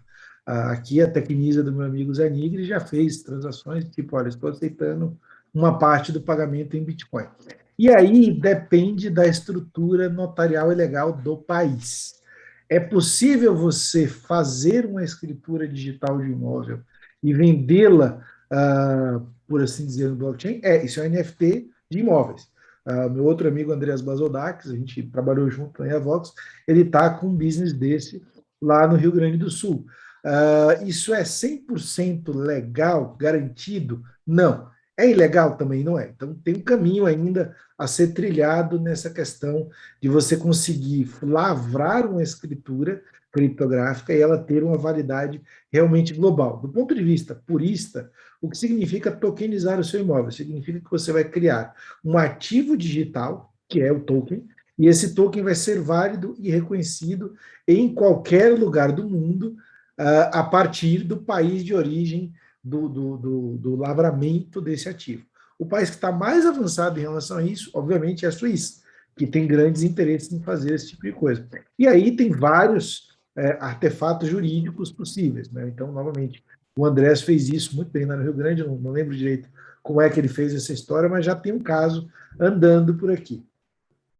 Tem uma restrição jurídica para você fazer com imóveis, que é o requisito que para transferência efetiva de propriedade, é necessário o registro de escritura pública em cartório de registro de imóveis. Então, eu tenho 2 atos. Eu tenho o ato da escritura pública, que eu preciso lavrar junto de um cartório de notas, e eu tenho que registrar essa escritura junto de um cartório de notas. Só assim está reconhecida a transferência de propriedade. Sem esses 2 atos, não está reconhecido.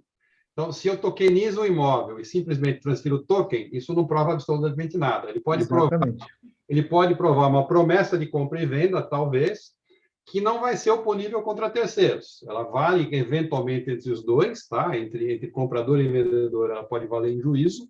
Fala, olha, isso aqui, a compra e venda desse token equivale a um contrato de adesão que está aqui gravado no blockchain, o hash desse contrato PDF está aqui, está gravado junto aqui com esse token, então eu provo que este documento aqui, que foi assinado por nós dois, é representado por esse token. Então, eu consigo provar que eu tinha um compromisso de compra e venda que vale entre a gente.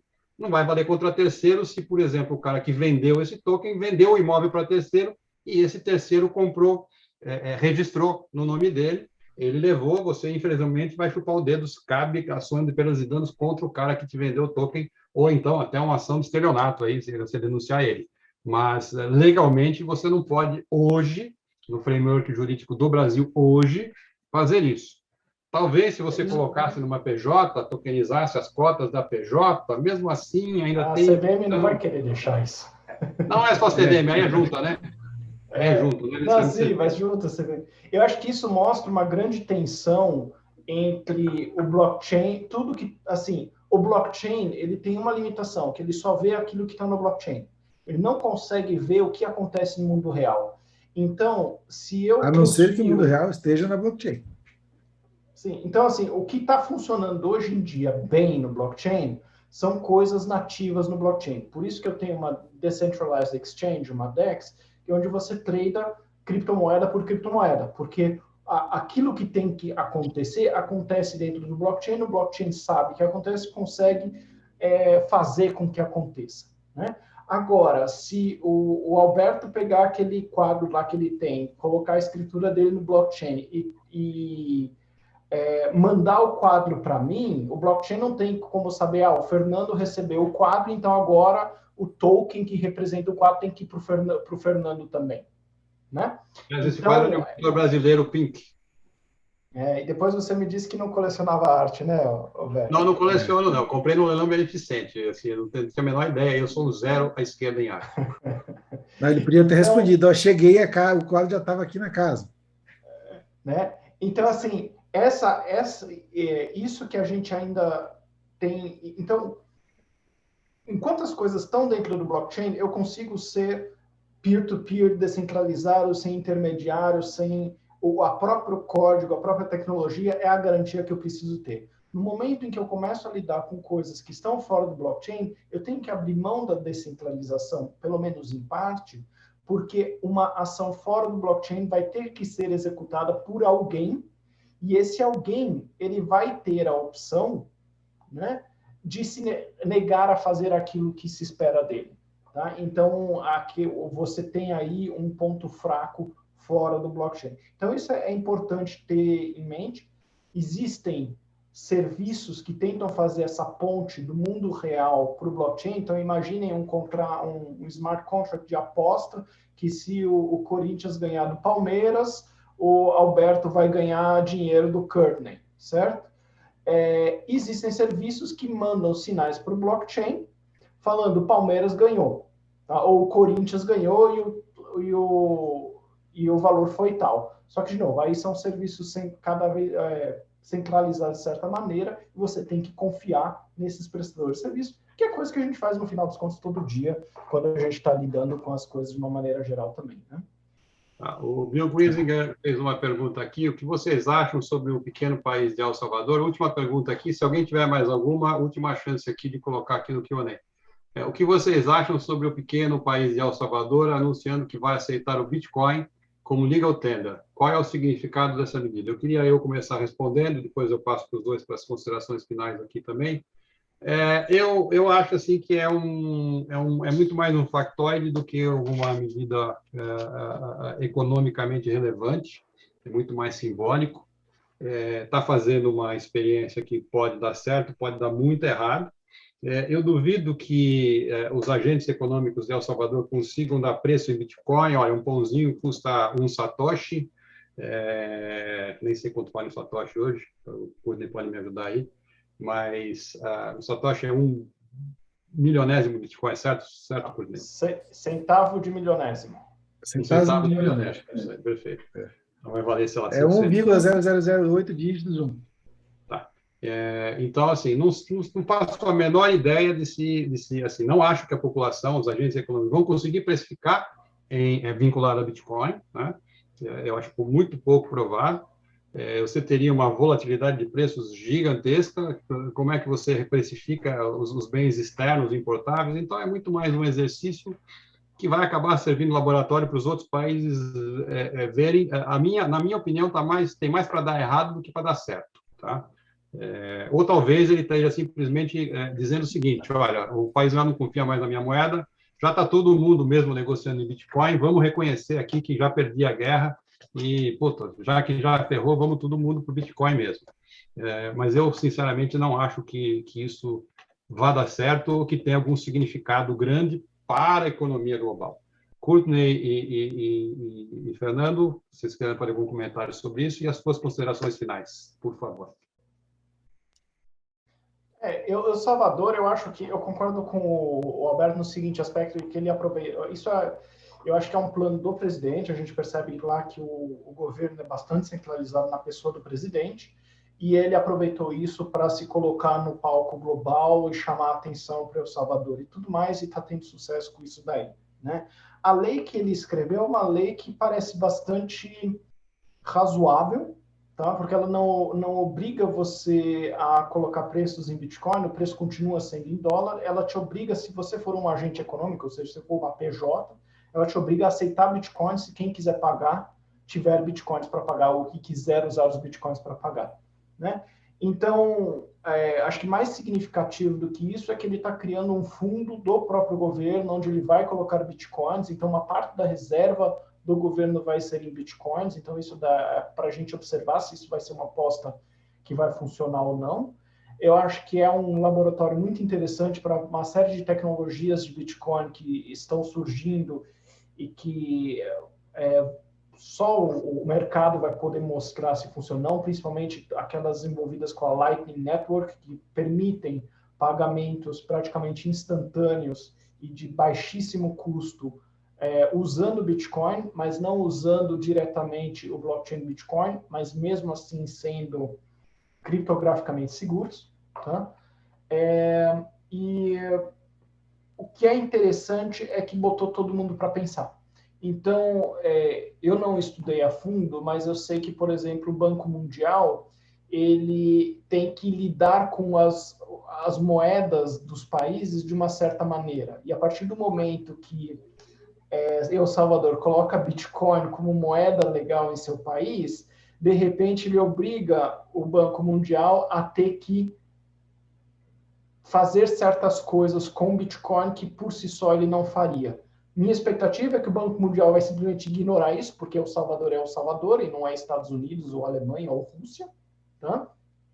Mas pelo menos está fazendo o povo pensar e na verdade para mim adiantou uma coisa que eu achei que eu fosse ver só muito lá na frente, um país colocar Bitcoin como moeda de curso legal. Então, nosso amigo Aníbal, a gente pode falar cursa, tá? Isso aqui, então, a gente desculpem, mas eu não resisti. E Aníbal é o para os antigo CTO do Banco bitcoiners, Central. e para os bitcoiners é interessante porque, como é moeda de curso legal em El Salvador, eu não tem mais ganho de capital, então não tem mais imposto de renda. Então isso pode atrair muita gente que tem fortunas em Bitcoin para o país de El Salvador. Agora, eu ainda não vi esse movimento direito, eu não sei como que eles estão fazendo isso, mas eu imagino que o próximo passo deles vai ser criar algum tipo de visto, criptovisto, alguma coisa assim, para atrair esse dinheiro lá para o país. Entrou mais uma pergunta aqui do Marcos Fernandes, vamos aproveitar para responder, vou pedir para o Courtney responder. No caso de ativos mobiliários regulados pela CVM, vocês entendem que as barreiras para compra e venda via blockchain são maiores ou menores do que de um ativo real, no caso do imóvel? Courtney. São bem menores, né? Com um grande disclaimer que eu trabalho lá no Laboratório de Inovação da CVM, inclusive temos uma reunião amanhã do grupo de inovação dentro do grupo de fintechs, quando a gente discute isso, e obviamente são bem menores. A gente já tem operações aqui no Brasil, o lançamento do token do Vasco, que é um token de direitos sobre o valor a receber de jogadores, né, que o pessoal do mercado Bitcoin, tirando as minhas piadas com o Vasco, nunca me explicou direito, mas é um valor que não é mobiliário, mas é um valor que dá um rendimento XYZ às pessoas. Então, foi possível fazer essa operação, né, vinculante, além do que as próprias operações de crowdfunding que a gente já teve aqui. O Fernando Barrueco, o advogado da Bomesp, fez o crowdfunding da Bomesp em token, ele emitiu um token, né? E, é claro, nós temos a quantidade absurda de fraudes que são comuns aqui em Banânia, como eu falo, mas do lado sério, você com boa vontade, com um bom time de advogados, você consegue fazer operações interessantes. O Evandro Camilo fez uma operação no Porto do Pecém também, de crowdfunding, e a gente tem, obviamente, várias coisas relacionadas a moedas sociais que estão nascendo por aqui. E aí, voltando aos NFTs, tem 790 mil marketplaces de NFTs aqui do Brasil, inclusive artistas criando e lavrando suas obras lá fora.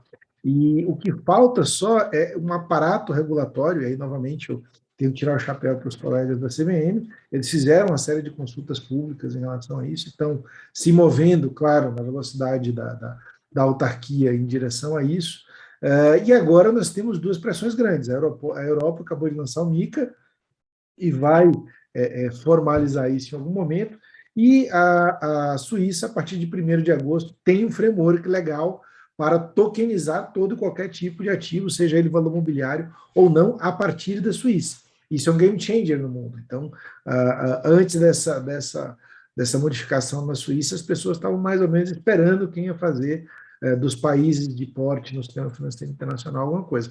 Pós-Suíça, né, ou DIES, como a gente fala aqui, a gente vai ter uma série de implicações novas que a gente ainda não conseguiu mensurar. Mas a CVM ela tem uma atitude muito relativamente laissez-faire em dizer, olha, não sendo valor mobiliário, não tem nada a ver com isso. Se vire aí e faça. E aí o brasileiro é realmente criativo. O que nos impede ainda é uma série de assimetrias regulatórias. Então, por exemplo, a grande briga aqui, que é meio piada minha, meio a solidariedade com os colegas do setor, principalmente das exchange, é que elas sofrem assimetria regulatória. O valor transacionado lá fora é infinitamente maior porque um exchange como a Binance tem produtos financeiros que nenhum exchange do Brasil pode lançar, derivativos, enfim, os IOs que eles fazem lá fora. Você não pode fazer isso no Brasil porque a CVM considera valor mobiliário. De alguma forma, na minha opinião pessoal e não qualificada, porque nem sou advogado, ou você permite que uma empresa brasileira vá para alguma zona ou algum tipo de sandbox e faça isso, ou você pega o CPF brasileiro e fala, você não pode fazer essa operação. Você está impedido de fazer isso e, sei lá, de alguma forma que eu também não sei nem se seria possível. Mas é muito mais flexível, sim. E aí tem outra coisa interessantíssima que está aparecendo, que é uma zona franca financeira que está aparecendo no nosso vizinho Uruguai. E se isso realmente se consolidar, nós vamos ter uma porta de saída muito grande. Quem tem dinheiro e tem recurso faz operações lá fora. Aí já é outro game.